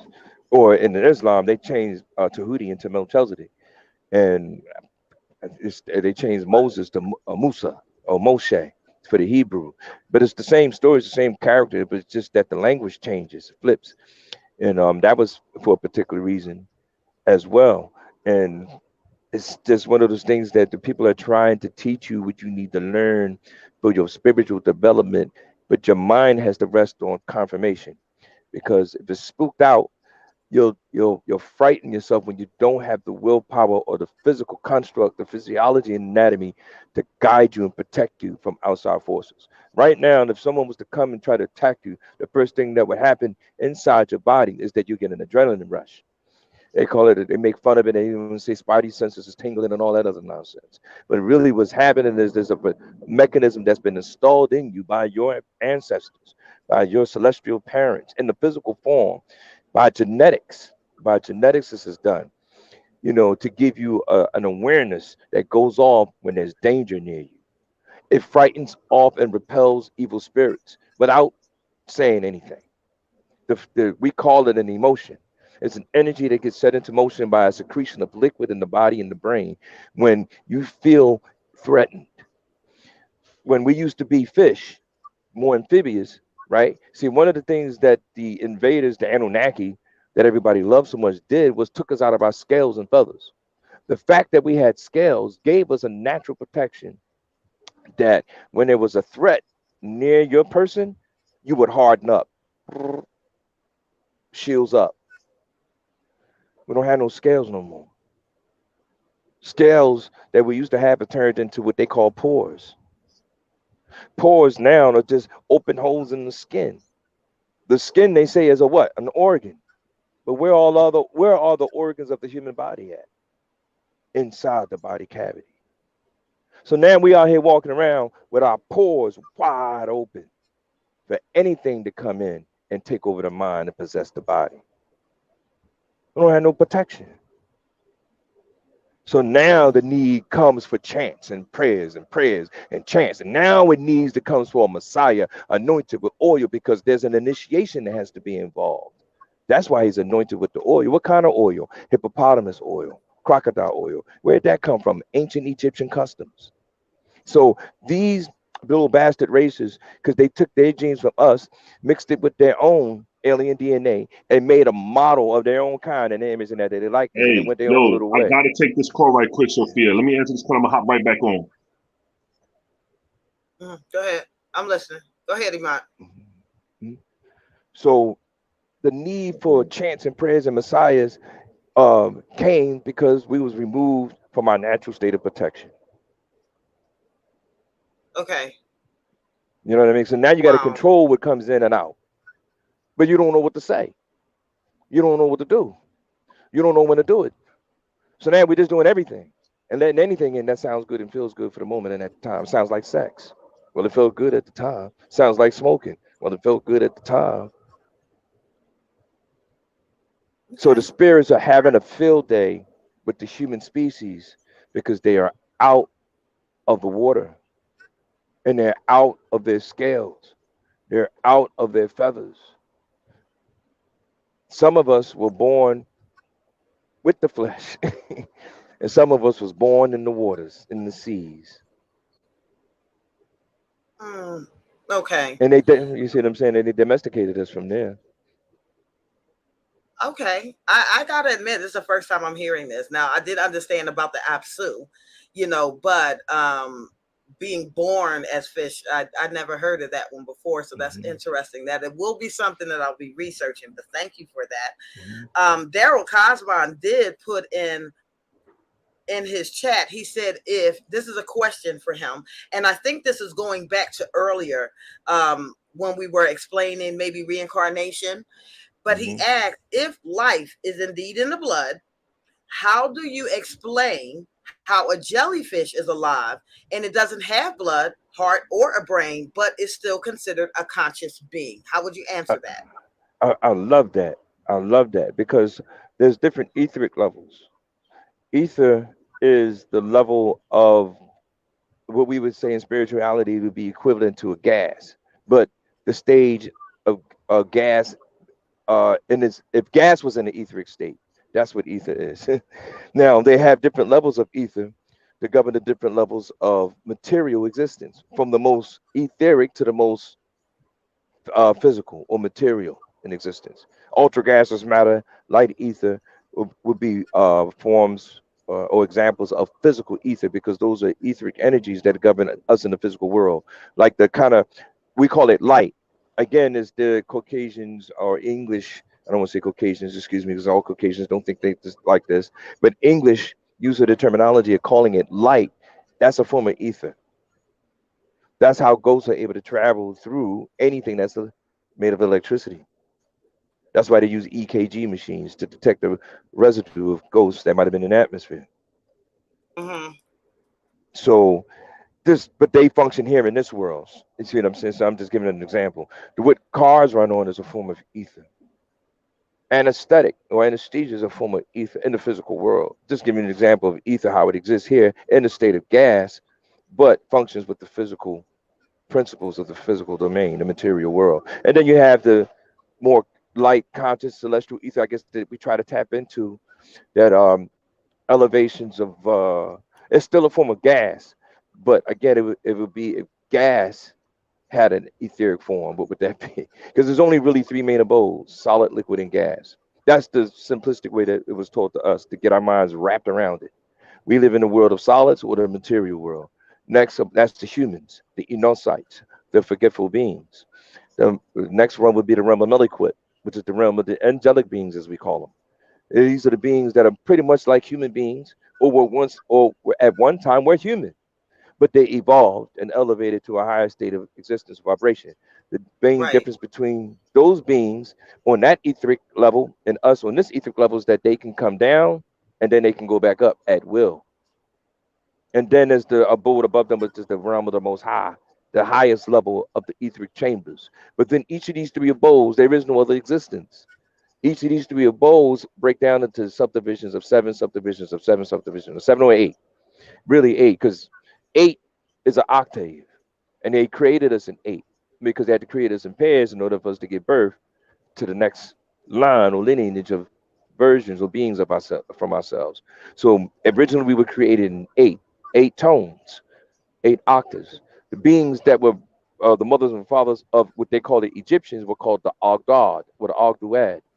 Ogduad is a term, I think is Hemetan or Sabeg, that means eight. So eight times three is what? They go that measurement of time again, 24. Some kind of way, our ancestors, at least in ancient Egypt, and I don't know about anywhere else, everybody else copied from Kemet, you know, is based off of that 24-hour clock. They just reinvented it or reinterpreted it based off of the language that they spoke, based off of the tones that they could hear and resonate with, vibrate with. And then that's the platform from which they're to elevate from. Our problem is that being over here in America in the melting pot, we've We we're okay. more disconnected than everybody else is. Yes, African Americans are the most disconnected people from their ancestral point of origin than everybody else is. But we're connected with everything else because we are the conduits for everybody else's ancestral connection. We're the ones that can see in the dark, born in the dark, live in the dark, swam in the seas before everything else. We're the prototype, according to the records left by the beings of their ancestral guild. You can go in any of those schools, Sumerian, I don't know what else, Grecian, Roman, all of their old records. I don't from any race on the planet, and all their records say they had to use a negroid to get the gene to fuse in with their version of their kind to create their god in their image and after they likeness. It's a repeat of the same pattern. Like, oh, that's how it's done. Oh, we had to get to the negroid gene first, and then we can make all the others. Oh, we got to get Interesting. to the mitochondrial gene within the negroid gene, because without the mitochondrial gene, you're just making a bunch of imps, prototypes that can't reproduce. When I read the lost records of Inky, that's what it said in there. You said they had six atoms, six different versions of what we call Adam. And then that gave birth to six different species, tribes. And then there were other extraterrestrials that came in and decided to donate their genetic contributions to what the Anunnakis were doing and took their version of Adam as a prototype to make their own. And that's where you get Canaan and Cadman from. Cadman was the original name. Canaan is the name they use in the Bible, but they don't want people knowing about Cadman because Cadman would reveal who they really are and where they really come from. That puts a stink on how these individuals that we call the Caucasians, which again is not all Caucasians, but how this particular group of them can stay in control of the world. You stay in control of the world by staying in control of the religion. You stay in control of the religion, you stay in control of the people because you stay in control of their minds. You control their spiritual connection so that they don't have one. But you use them for the conduit to bring all the other spirits in here that make people go crazy so they can have a need to have a policy force or police force that they get from Pollux in Poland. Is a reason for the name, and that's why I'm so thankful. Yes, for our incarnated Messiah, His Excellency Dr. Malachi Kobina Okranzel Doc York 33 degree over 720 degree, which is the degrees of knowledge that he's mastered in the physical and in the spiritual. It's not just some self-proclaimed situation. It's the degrees of learning that one had to go through in order to obtain the certificates that say so. We're not allowed to be in activity unless we have a chart or a warrant empowering us to work, or we'll be working illegally. And it has to be conferred and confirmed by other existing charters or temples. It's Okay. no joke. You know what I mean? It's the real deal. But I'm just painting a picture that, you know what I'm saying? It's being had to come to teach us how to walk back through the words. It's through the tones. Because then you can eliminate the misconceptions of how the words have come to mean and the images associated with them false images due to people's imagination or lack of imagination. An image nation, imagination. You know what I mean? In Islam, they have no image. What is it? They have an image with no nation or something like that. He was breaking down. It's like, but Allah has daughters mentioned in the Quran, chapter 40, 53, 49. Al-Uzza, Alat, and Manat, which was three deities taken from 360 idols that Muslims used to worship before they were Muslim, when they were Arab. Arab comes from the word Yoruba. That's what Dr. York showed us, how to take that walk back through time and history just by walking back through the words and showing us how the words connect by way of the consonants. That way you don't have to worry about making up something more, because you can get anything from the other side, because some spirits want physical interaction. They want to know what it's like to taste again and feel again. And we're the only ones here with living, working bodies. They can't wait to use us. So they'll tell us anything and give us anything. That's why they That's ask for true. blood sacrifices and That's food true. sacrifices and smoke sacrifices and whatever else. But I land, yeah, I think you get the point. Okay, I want to interject really quickly because I have some people in the chat. There's one comment that I posted up, and I'm trying to make sure that I'm understanding this correctly. Um, Kyle is asking, well, he's saying that he believes that you are conveying the idea that man was created from things that preceded his physical creation. Is that what you're saying? No, the man is created from things that were already in existence. That's what the word create means when you really look it up and comprehend the concept of the word, from an etymological standpoint. I know we can come up with any meaning we want to make us feel good and sleep at night, but what the word really means from an etymological standpoint is to create. You're taking the ingredients of things that are already here, and you're just making something out of it. You know what I mean? It's like spaces. We look at space and we say space is what color? Black. Well, the fact that it's Black. black means that it's not empty, because space is the combination. What do you say when you say in combination? A combined nation of ingredients and elements that make space black. Because when you study, well, what's in space? When they study space, they found out that space is 90% hydrogen. Some scientists I heard say 80%. So they argue between 80 and 90% hydrogen. You mean all of that up there is hydrogen? Mainly. And then you had to go into, well, how much hydrogen is that? So when you watch some of the shows like how the universe works, they'll show you the condensation of hydrogen molecules and how dark a cloud can get when it's trillions upon trillions of them stacked up upon one another. It's the stacking of those hydrogen molecules that when they stack up, the weight of them becomes so dense they collapse on themselves. Boom, and an explosion happens. Boom, a star is born. Oh, so that's how that happens. But a lot of this takes place under the cover of, what do we call it? Space, which is what? Blackness, darkness, thrown out of the ground or surface. So what's beneath that space is molecules. If you ever study the science of the human body, watch how they study cells, mitosis, how they split and divide and multiply and become, 2, 4, 6, 8, and then a sac, and then a embryo and a fetus in a sac with an umbilical cord attached.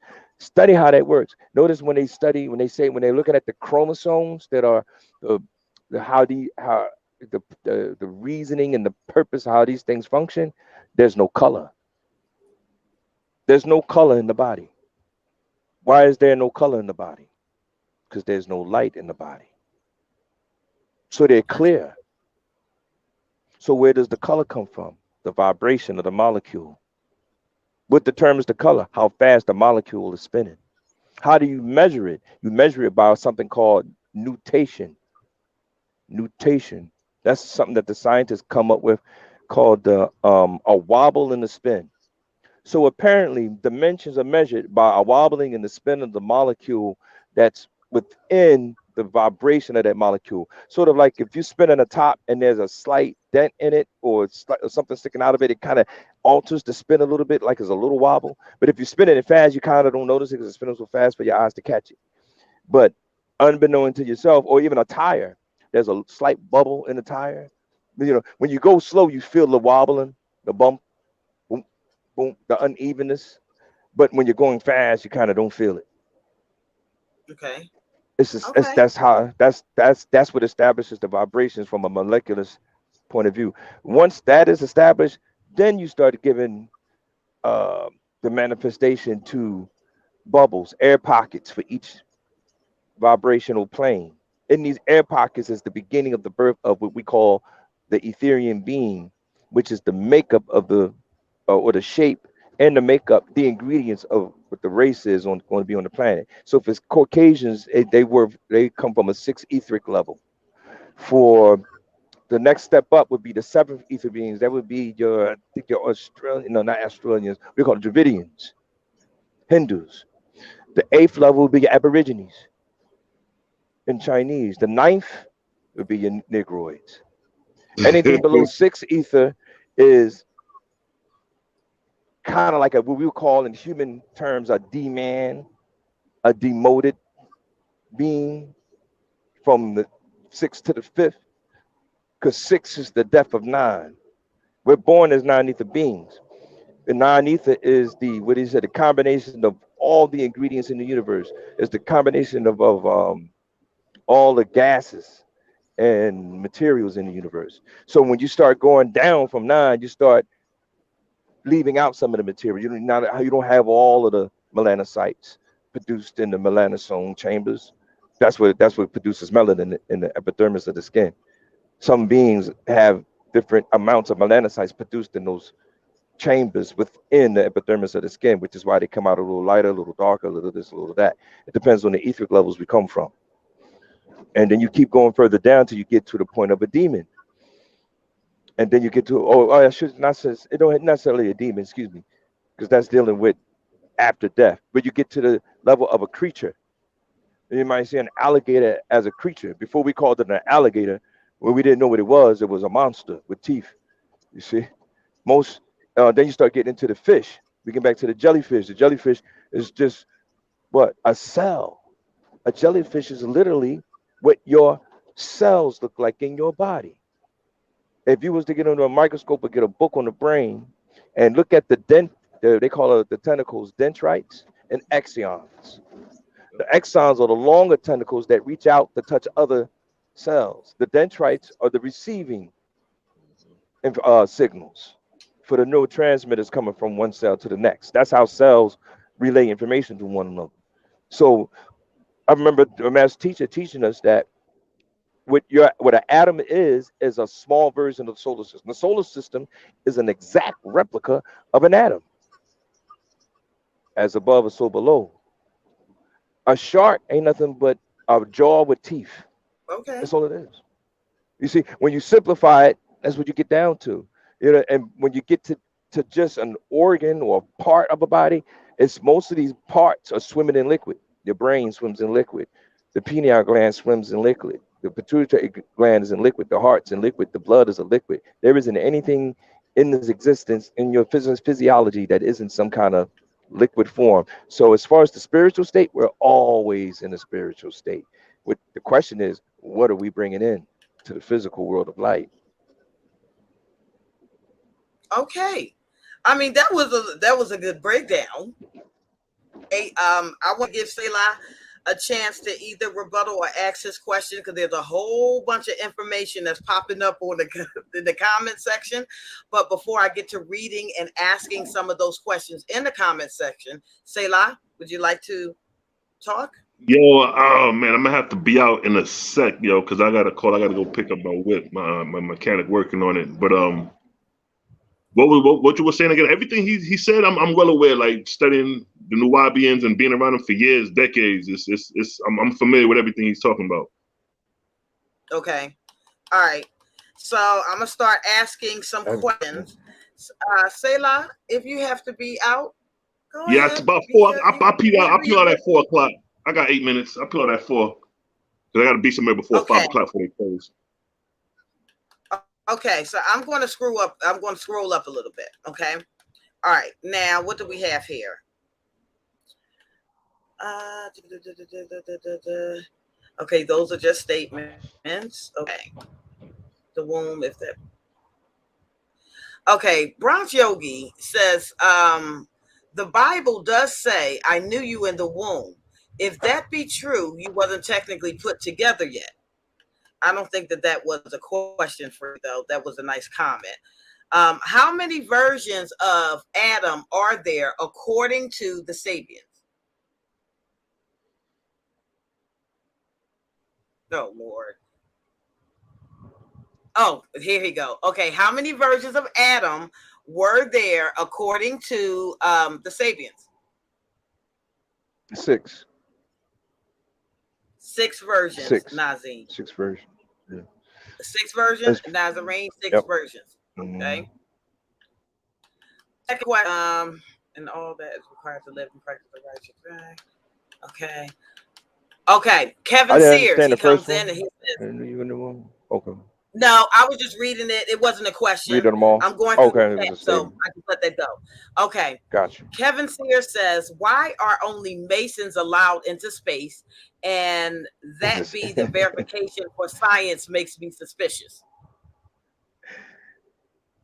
Well, Masons aren't the only ones allowed in space. I never heard that one before. Mason is not really the word. That's another one of their little English terms that we created concepts for because they, the Illuminati, infiltrated Masonry and planted stooges in these lodges where learned men were coming together to learn to break bad habits, learn to live by moral code, and learn to make the world a better place.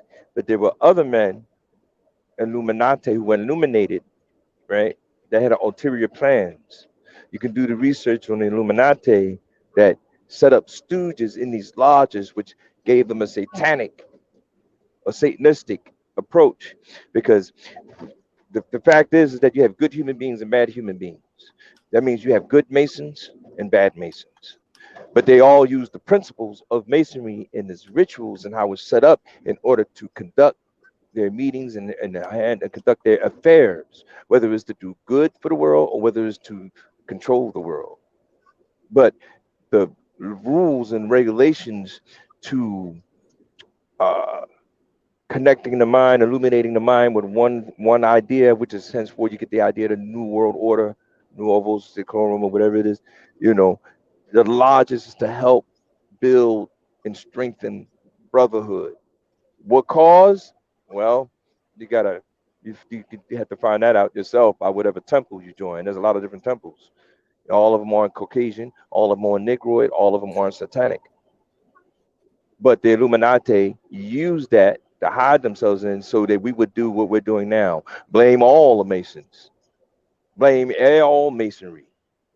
Make it all satanic. And then do what? Cut ourselves off from doing the same thing. Okay. So I'm surprised you don't have any more questions for him. You don't have anything you want to ask him before you go? Well, like I say, I indulged. I had the holy tablets, the whole school of thought. So I'm just enjoying the bill for the most part. You know what I'm saying? Not coming on a debate tactic form and nothing like that, trying to approach a situation like that. I'm just enjoying the bill because it's rarely do brothers get to build and express themselves without, you know what I mean, trying to say you wrong or this, that, and third. Sometimes I just like to hear brothers flow and just let their wisdom spew out, because a lot of times you let them spew out, you hear a lot of things that coincide with what you already dealing with once you just let them get it out. But if I was to stop him and cut his build and we don't, then you know what I mean, it'll be more friction than unionship. But a lot of stuff he's saying, about 80% of what he's saying I agree with, you know what I'm saying, for the most part. Right. I And appreciate that's why I threw in that, what he because had to I offer. kind of realized that many people, if we just learn to communicate, we will figure out that we do have more in common than we have differences. You just got to hear it out.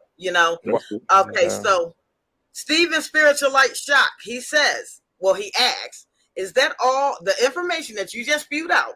Is that all direct or indirect information or understanding? No, He wants to it's know. both. It's was what about the masonry stuff? The satanic stuff? About what? You want to What know what? information? He What he wrote information? that so far ago, and hello. So I don't know He's what he was referring to referring everything, to, because I basically couldn't hear everything the you're question. accumulating. And everything. No, it's Okay, direct. everything you It's mostly accumulated. direct. It's mostly Yeah. direct, but it's some indirect.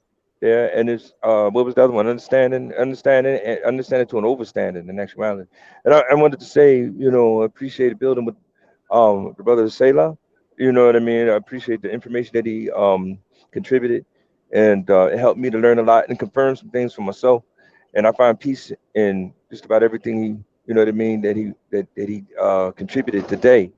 And I say that with sincerity because when we had 476 acres of land, it got to a point where Dr. York, our master teacher, incarnated Elamutajasida, had said that he don't want to debate with any of his people anymore, Right. and that he wanted to, from now on, make Nuwapia not just our thing, you know, but all of our thing, just to use as a name to call ourselves instead of black, Negroid, African American, a name that he don't have control over the world governments of a different race. And but while being a Nuwapian, you could be, I don't know what you would call a student of the OWASP, but you would be a Nuwapian by race, but you would be a Nuwapian who studies OWASP. And so he would raise the flag of the nation of God's earth, or the 5%, or the nation of Islam, and literally raise their flags. One of the visits when I've been down there and stayed overnight a couple of times, and when we first got down there was nothing there. Then there was pyramids there, a stage there, and then the thing that really got me when the pylons were there, and right when you come through the pylons was the flags of all of the black organizations. The Moore Science Temple, and then he immortalized their work by getting the students um, who were well versed enough to help him uh, convert their books into a finished hardback cover with beautiful front. You know what I mean? So it looked like something you could use, be around forever for safekeeping, not just staple pieces of paper. And he got the members of each organization to proofread all of the translations before he put his pseudonym, his penmanship down there. And I appreciated that. Even allowed the Muslims from the old schools. We had some of our own followers get stuck in old schools, that didn't move on to Nuwapo. And we said, well, go ahead and stay and practice Islam. Because I remember when we built the labyrinth, the maze with the pyramid in the middle, he allowed us to stay Muslim, wear your garb, because this is a holy place. This is called Wahani or Kadesh, the Holy Land, right? And now you don't have to go to Mecca to make your Magaraj or pilgrimage. You can come here to do it. But we're going to reform it and make it peaceful and righteous again, and not the destructive thing that you see going on over there. People getting run over and stampeded on and all that other stuff, But he wanted to clean it up for the Muslims over here. And I never seen anyone really go to such length to try to make a home for all his followers. You don't got to. Everybody can't be Nuwapi. Don't worry about it. I land there. Yeah, he I was really think trying to. He was really Brother trying to Selah unify got the to go. people, yo. Hmm.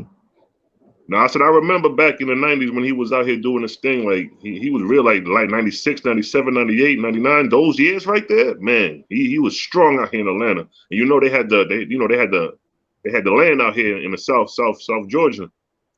But his influence, man, it was crazy. Like, you know what I mean? He took the knowledge off the planet.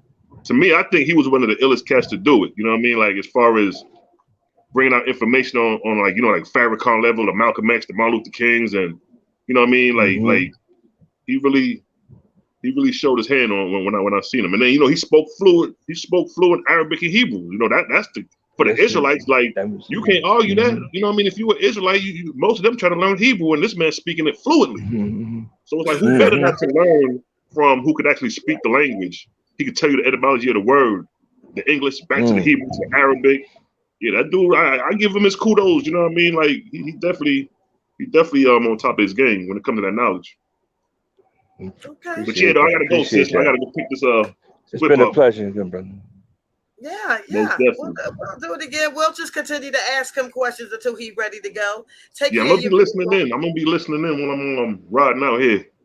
Okay, no problem. Thank you for joining us. Safe in your travels. Bittersweetherbals.com. Yeah, most definitely. I'll throw it in the link in the chat when I get a chance. Okay. So peace to the righteous gods and goddesses. Holla, deuces. I like that. Nice. Okay. Man. Yes. Okay. Nazarene Essene Faithist. I think he was going back to the 666 and the 999, and he was questioning: is that because 6 is supposed to be the number of man? 6 is the number of man, and 9 is the number of God. So back to the question about God, creator, and consciousness. Another way God was introduced to us was Gumar, Oz, and Dabar. If you can remember this, if anyone can remember it, you might be able to look it up. You should be able to find it. Gumar, Oz, and Dabar, which is wisdom, strength, and beauty. So God is also an acronym. Another hidden meaning or exposed meaning, God is an acronym, is government, ordinance, department. Okay. Again, these are German words. We just had a German president not too long ago, and we got an Irish one now. So I'm just trying to point out, as the brother was just saying, how Dr. York, Malachi, my angel, taught us how to use the language to decode the spell, break the spell. So we got to get with a new terminology other than God, because all we're doing with God is sending prayers to nowhere. Okay, I hear or you. to something of All German or descent. I'm still waiting, family. Is there any other questions that you want to ask this brother? You know he's hard to get in contact with, and he's always on the road. I got plenty of time. No. Proto German. I'm still Good. scrolling up. While you do that, I'll share you with this. You know another German word that we use in English all the time? How about What's this that? one? Gift. Gift? Yes. G-I-F-T? I'm going to give you. Okay. Correct. I'm going to give you a gift for your birthday. What do you think that means? Anyone? A present? What do you think? Well, that's what we call it. Something in the present. Yeah. See, when we say that, look at the spell. It's a present, right? And we say we want to live where? In the present. Present. So it doesn't really tell you what the word really means. We just say present because they already put it in our mind what a gift is, a present. And we say a present is what? A gift. And see how they keep us going in circles? But a gift could be something I've always wanted, or something that I asked for my birthday or for Christmas or for whatever. The word gift means poison. It means poison? Yes. Okay, how do you break that one down? If you're going to throw it out there, break it down. It's a German word. You look it up. And when you look it up, and I had this confirmed by a German-speaking person too. After looking it up, but I did look it up. Yeah, it means poison. Oh my God, got you. Okay. All right. I'll I'm be just looking it up. pointing that small example of how what we say, you don't know what you bring to your being. Imagine Mm, how many other right. words we're saying, come here, come to me, da da da da da da da, and you don't know what you're calling. There is one thing that you said a little bit earlier that I was in 100% plus 110% agreement with, because I Okay. actually teach the same thing on this platform. And you had stated that there were certain books that were directed at certain people. And I was noticing that, when it comes down to that, these books that are directed to certain people, only those people have the ability to decode it correctly. It's like when we get our hands on outside information and it does not make sense to us, but we're trying to decode it and make it make sense. So I want you to go back to that area. I want you to go back to that and start talking about, how we have these different books down here, different schools of thought that were actually catered to different genetic people. Yes, different people came at different points in time. So Mm-hmm. just like any birth, you have what footprint, and let's get the baby footprint, let's get the baby's fingerprint, you see, and then you got a little photo book. This is when we went to the hospital, this is when you were born, this is when we came back from the hospital, see. And then you start building this record, you see, of things, and then you start to invest into things that you think will help the child to grow. And as it develops and learns and grows, you give it more and more things to help aid in its acquiring knowledge and information before you send him or her off to school. It's no different. It's no different here. Okay. It's just a repeat of the process on a micro level. That was Okay. on a macro level where beings were probably looking for a way to continue their existence because, again, as I mentioned about the reptilians and the Pleiadians, they weren't just reptilians. They were also different species of what do you call them, vampires. That's it. The way you know what aliens are influencing the world. One is because you see a lot of reptilians in television, in movies. Okay, that means they want to Mm-hmm. be seen, and they're trying to get the human mind used to seeing them. The second is what vampires. You want to know why there's so many movies about vampires? Because those vampires were the ones who went into partnership with some of these reptilians that defected from their species and decided to make a version of themselves genetically combined with each other with RH negative blood to destroy the RH negative positive blood people called Negroids. Okay. You see, Got you. so the Bible when it says that Adam was created, what does Adam mean? Are you asking me? I'm only Or knowing that anyone? it's referred to as the Adamu. Okay, which means it has a meaning, you know. But Well, you it's have to the tell word me because I the don't word study Dr. demand. York. So I don't know. It's not Dr. York's information. It's Hebrew. Well, go ahead. Like the brother said, when you look in when you want to use a Hebrew book, then you want to look at the Hebrew language. You can get a Hebrew app and you can look up any word. But I just chose Adam Mhm. because that's a popular name. You can Google it and it pops up. It looks like a little square. And that's how often it is and easy it is to see it. You want to put your eyes on it because it Mhm. takes the spookism out of it. You know what I mean? Because we're gonna make every first man called, an Adam, because we had the tendency to do that because we used to make every first god that came to earth a Ta. But it was only really one. But sometimes Ta is confused with Inky. And Inky is not a Nataru. He's an Anakim. But Mhm. that's another story. I come back to you Now know. that uh, story The, I'm familiar with. Now we will have to the, talk about that one, well, that's on next. another This is broadcast. the But book they left for their children. They I left. got two Inky was the one questions in for you. charge.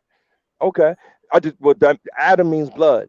When you take the ah Okay. off, that's just what you would call it, like a prepositional sound to make it a person. So it's sort of like I'm saying, instead of saying, um, Let me see. Sometimes in some languages they put ah at the end of the word, but by the word by itself it's just damam. When you put there, it becomes adamam or adamu. When you're saying dam, you're saying Hmm. blood. That's all. That means his skin was clear. You could see his blood. That's how you know it wasn't us. Okay. We don't get mentioned in the scriptures until they get down to Ethiopia, but they don't. That's not what we called ourselves. Ethiopia is Greek, but the Hebrews put Ethiopia there. So what does it really say there? Cush, Cush. Okay. In the Okay. Lost Records of Inky, it says Kish. Okay. You know what I mean? All right. Just Two questions for you. And the only reason why I'm trying to push this out is because I know it's getting late and there are people that probably have other things to do. I can sit Gotcha. here, but Okay. they don't Sure. want No to do that. problem. Right. I Okay. understand. All right. So Kyle asks, where is Planet Risk? And then the second question is Nazarene, and he says, is the German language a good or bad language? And what about the German people? As far as Riss is in the 19th galaxy. It's the eighth planet in the 19th galaxy, surrounded by three suns. This is detailed, excuse me, in a publication of ours you can get from us called Man from Riss. Now, Okay. the other reference to risk can only be found in the language, not so much as a place that hasn't been revealed to us yet.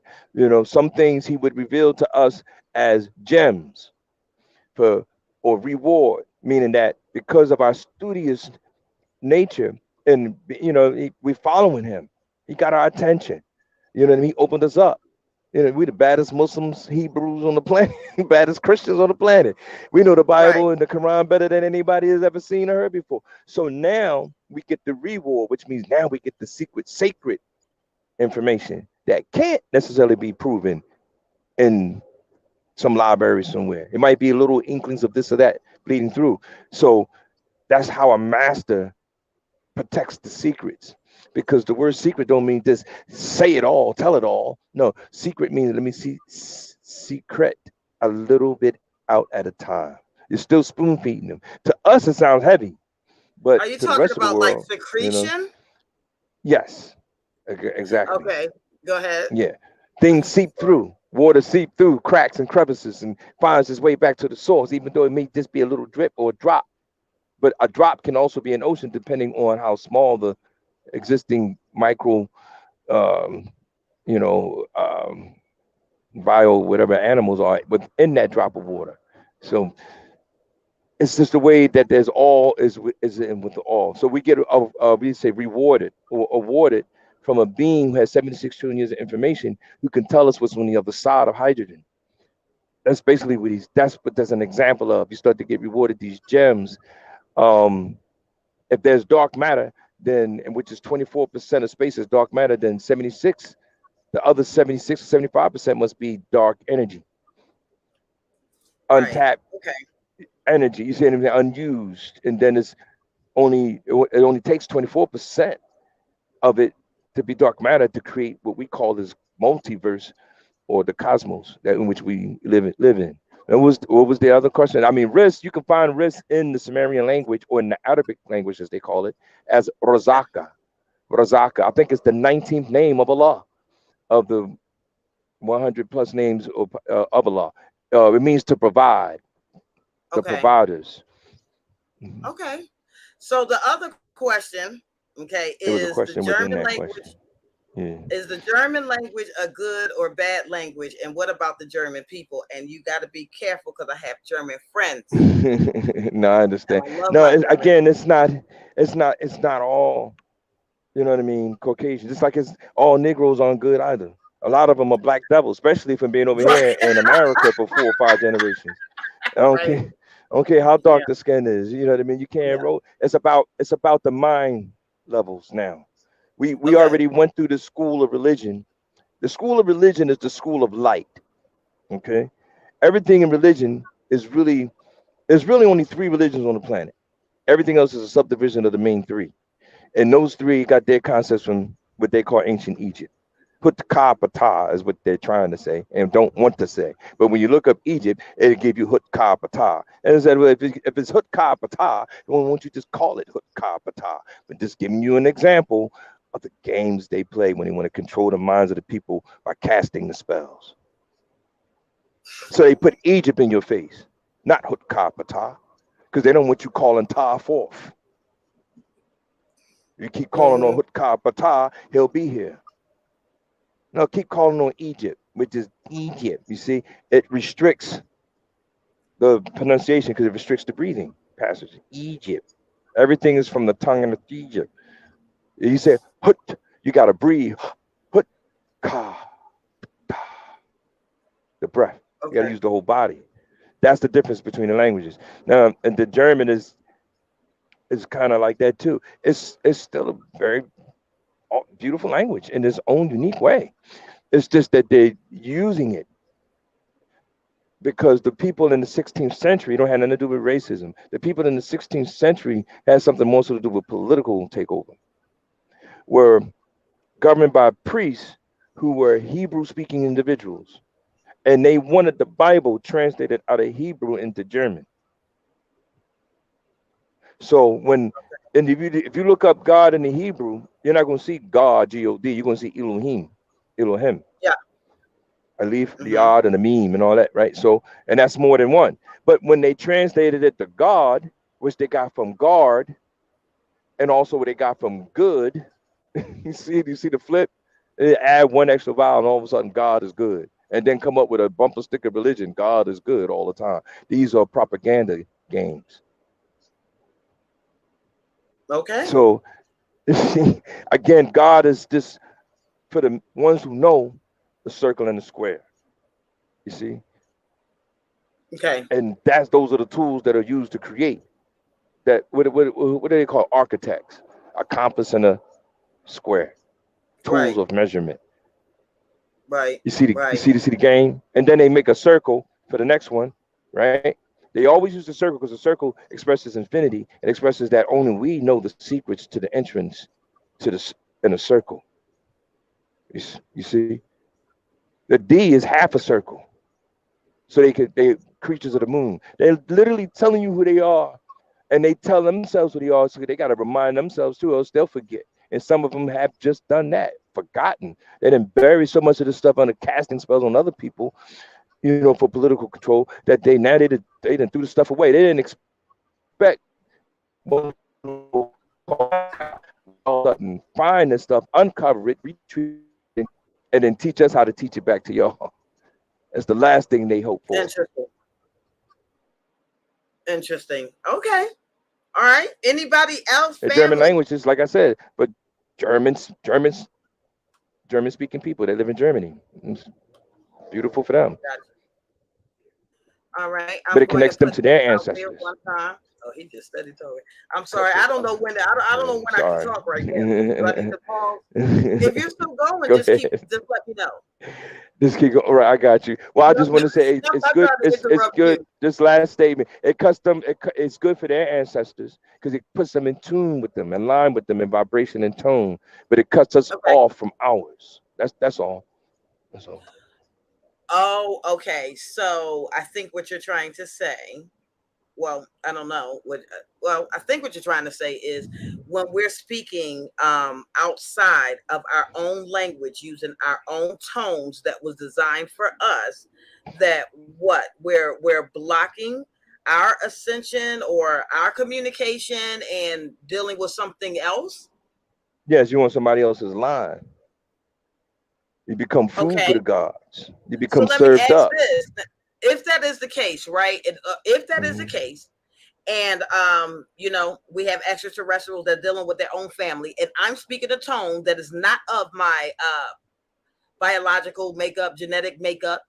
There you Are go. you saying that those other elves or aliens wouldn't respond to me? No, they will respond to you, but they might Hansel and Gretel the situation. Okay. They might do the what's the other story? The werewolf in the grandma's clothes kind of situation. Wolf. Okay. You know, Okay. the wolf in sheep's clothing. You know, they might. You see what I'm saying? They come. That's why they call it. It's they call it, for the women they call it the harlot, or for the women they call it what's the one you meet pick up at the club, Lilith. You know, and then you to get her home, you take the makeup off, and she ain't the pretty fine Joan you saw in the club. But for the men, it becomes the masculine, the mask in the line that hides who you really are, where you really come from. Okay. The So, and swindler, you know. this question right here is just going to piggyback on that. So they can, we're in agreement, okay, that other species can answer us, right? But Of course, yeah, they oh yeah. could, mislead us. Do you think in this day and age that that's what everybody's doing? Like, do you think that we're still at wars? It's not wars. That's again their terminology for what happens in natural nature. What's happening happens all the time in nature. One species, a black widow, will cloak and dagger, pretend to be something else in order to lure what prey closer to her within her grasp. Lions will blend in with the environment, the jungle, the weeds, the grass, or whatever, and sit quiet and wait for a gazelle to get close enough to pounce. Certain animals will hide in trees or blend in with the bark of the wood on the trees. Insects will blend in with the leaves that they're sitting on and wait for an unsuspecting dinner to land on it. What I I'm get saying all of is, that, but what are you okay, saying that we I'm still I'm have saying the people same that's thing. disagreeable to us? Is what I'm Oh, saying. well, without a doubt, without a doubt. And there's Okay, no right or wrong. There's no righteousness or unrighteous about it. It's called, if I spin a web and you walk into it, well, you lunch. okay, The same I the got same way we treat cows and chicken, they treat human beings, because to them they've been around the cosmos many more light years than you or I had. They could care you. Right. less. Mm-hmm. Okay. And then All right. some of them are in disagreement with that, and they're like, no, that that somebody else's lineage right down there. You don't have no right. And which I come to find out, we did have zones set up where it kept the herbivores away from the carnivores. Yeah. Okay. For a reason.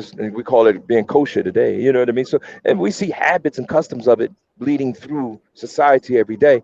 We just don't know why did that start? Where'd that come from? But it's common sense to do it, because you don't want to mix up the contaminants of the meat eating individuals with the vegetarian eating individuals, and then contaminate each other. Right. Okay. All Mhm. right. Um, I think that was an amazing build. I mean, I'm hoping the audience learned some things between both of the teachers that came through today. It is my hopes that y'all got a little bit of information, found some commonalities, and everybody is just on a track of building right now, or creating in this moment. And I do want to appreciate your time, because I know it's a little bit heavy for you. You know, we would love to sit down and see your face sometimes, but if we Gotta can't, put a still we can't. shot up. Okay. But if Okay. there's no more questions from the audience, if there's no more, I don't have any more questions. So if there's no more questions from the audience, then I'm going to say peace and blessings. And I'm going to let you go and enjoy the rest of your day. And thank you for your Um, I, time. pre- I appreciate y'all having me. Thanks for the willing listening ear. Peace in the Lamb is truly wonderful. Don't forget, also, I have a CD out called Reading Alchemy. You can find it on Amazon.com. Oh, You can yeah. listen to, you know what I mean? You can find me on SoundCloud.com. Jump down to the Amazon.com, download the MP3 version of What the is it album called or the so I CD. can type it in here Um, because they're not going to remember that. What is it called again? Radiant Alchemy. Radiant Alchemy. Radiating Alchemy. Okay. On On Amazon.com. SoundCloud, Amazon.com. Am- Amazon.com, because that's where you get the MP3 download of the album. Because them songs on that album is not on SoundCloud. Got you. Stuff on Okay. SoundCloud is like experimental. You know what I mean? The stuff on the actual product, actual CD, which I gotta send some more CDs out. But you can download. You can sample a song or two or something. You know what I mean? You can sample the whole project, half the project or whatever. You know what I mean? Make your own arrangement or playlist out of it. It's like There's 20 songs on there. I fill up I take up a full 80-minute disc, and it's all good music. You know what I mean? You know my style and sultry So you music. That hear him? soul, Yeah, the I feel good heard him. I music. heard him. I heard him. Hmm. He can flow too. I like music, so he sent me some things, and I was listening to it. So maybe you guys might be interested in it as well. But I put it in the comment section for you guys. My live don't seem to show up on the YouTube, so I don't know why yet, but it doesn't show up on the YouTube. Um, but Mm. I have it if anybody wants it personally. Okay. And with that all being said, peace and blessings. And I love you all. Have a good evening. Bye bye. Have a good shadow. I do. Farewell. Farewell.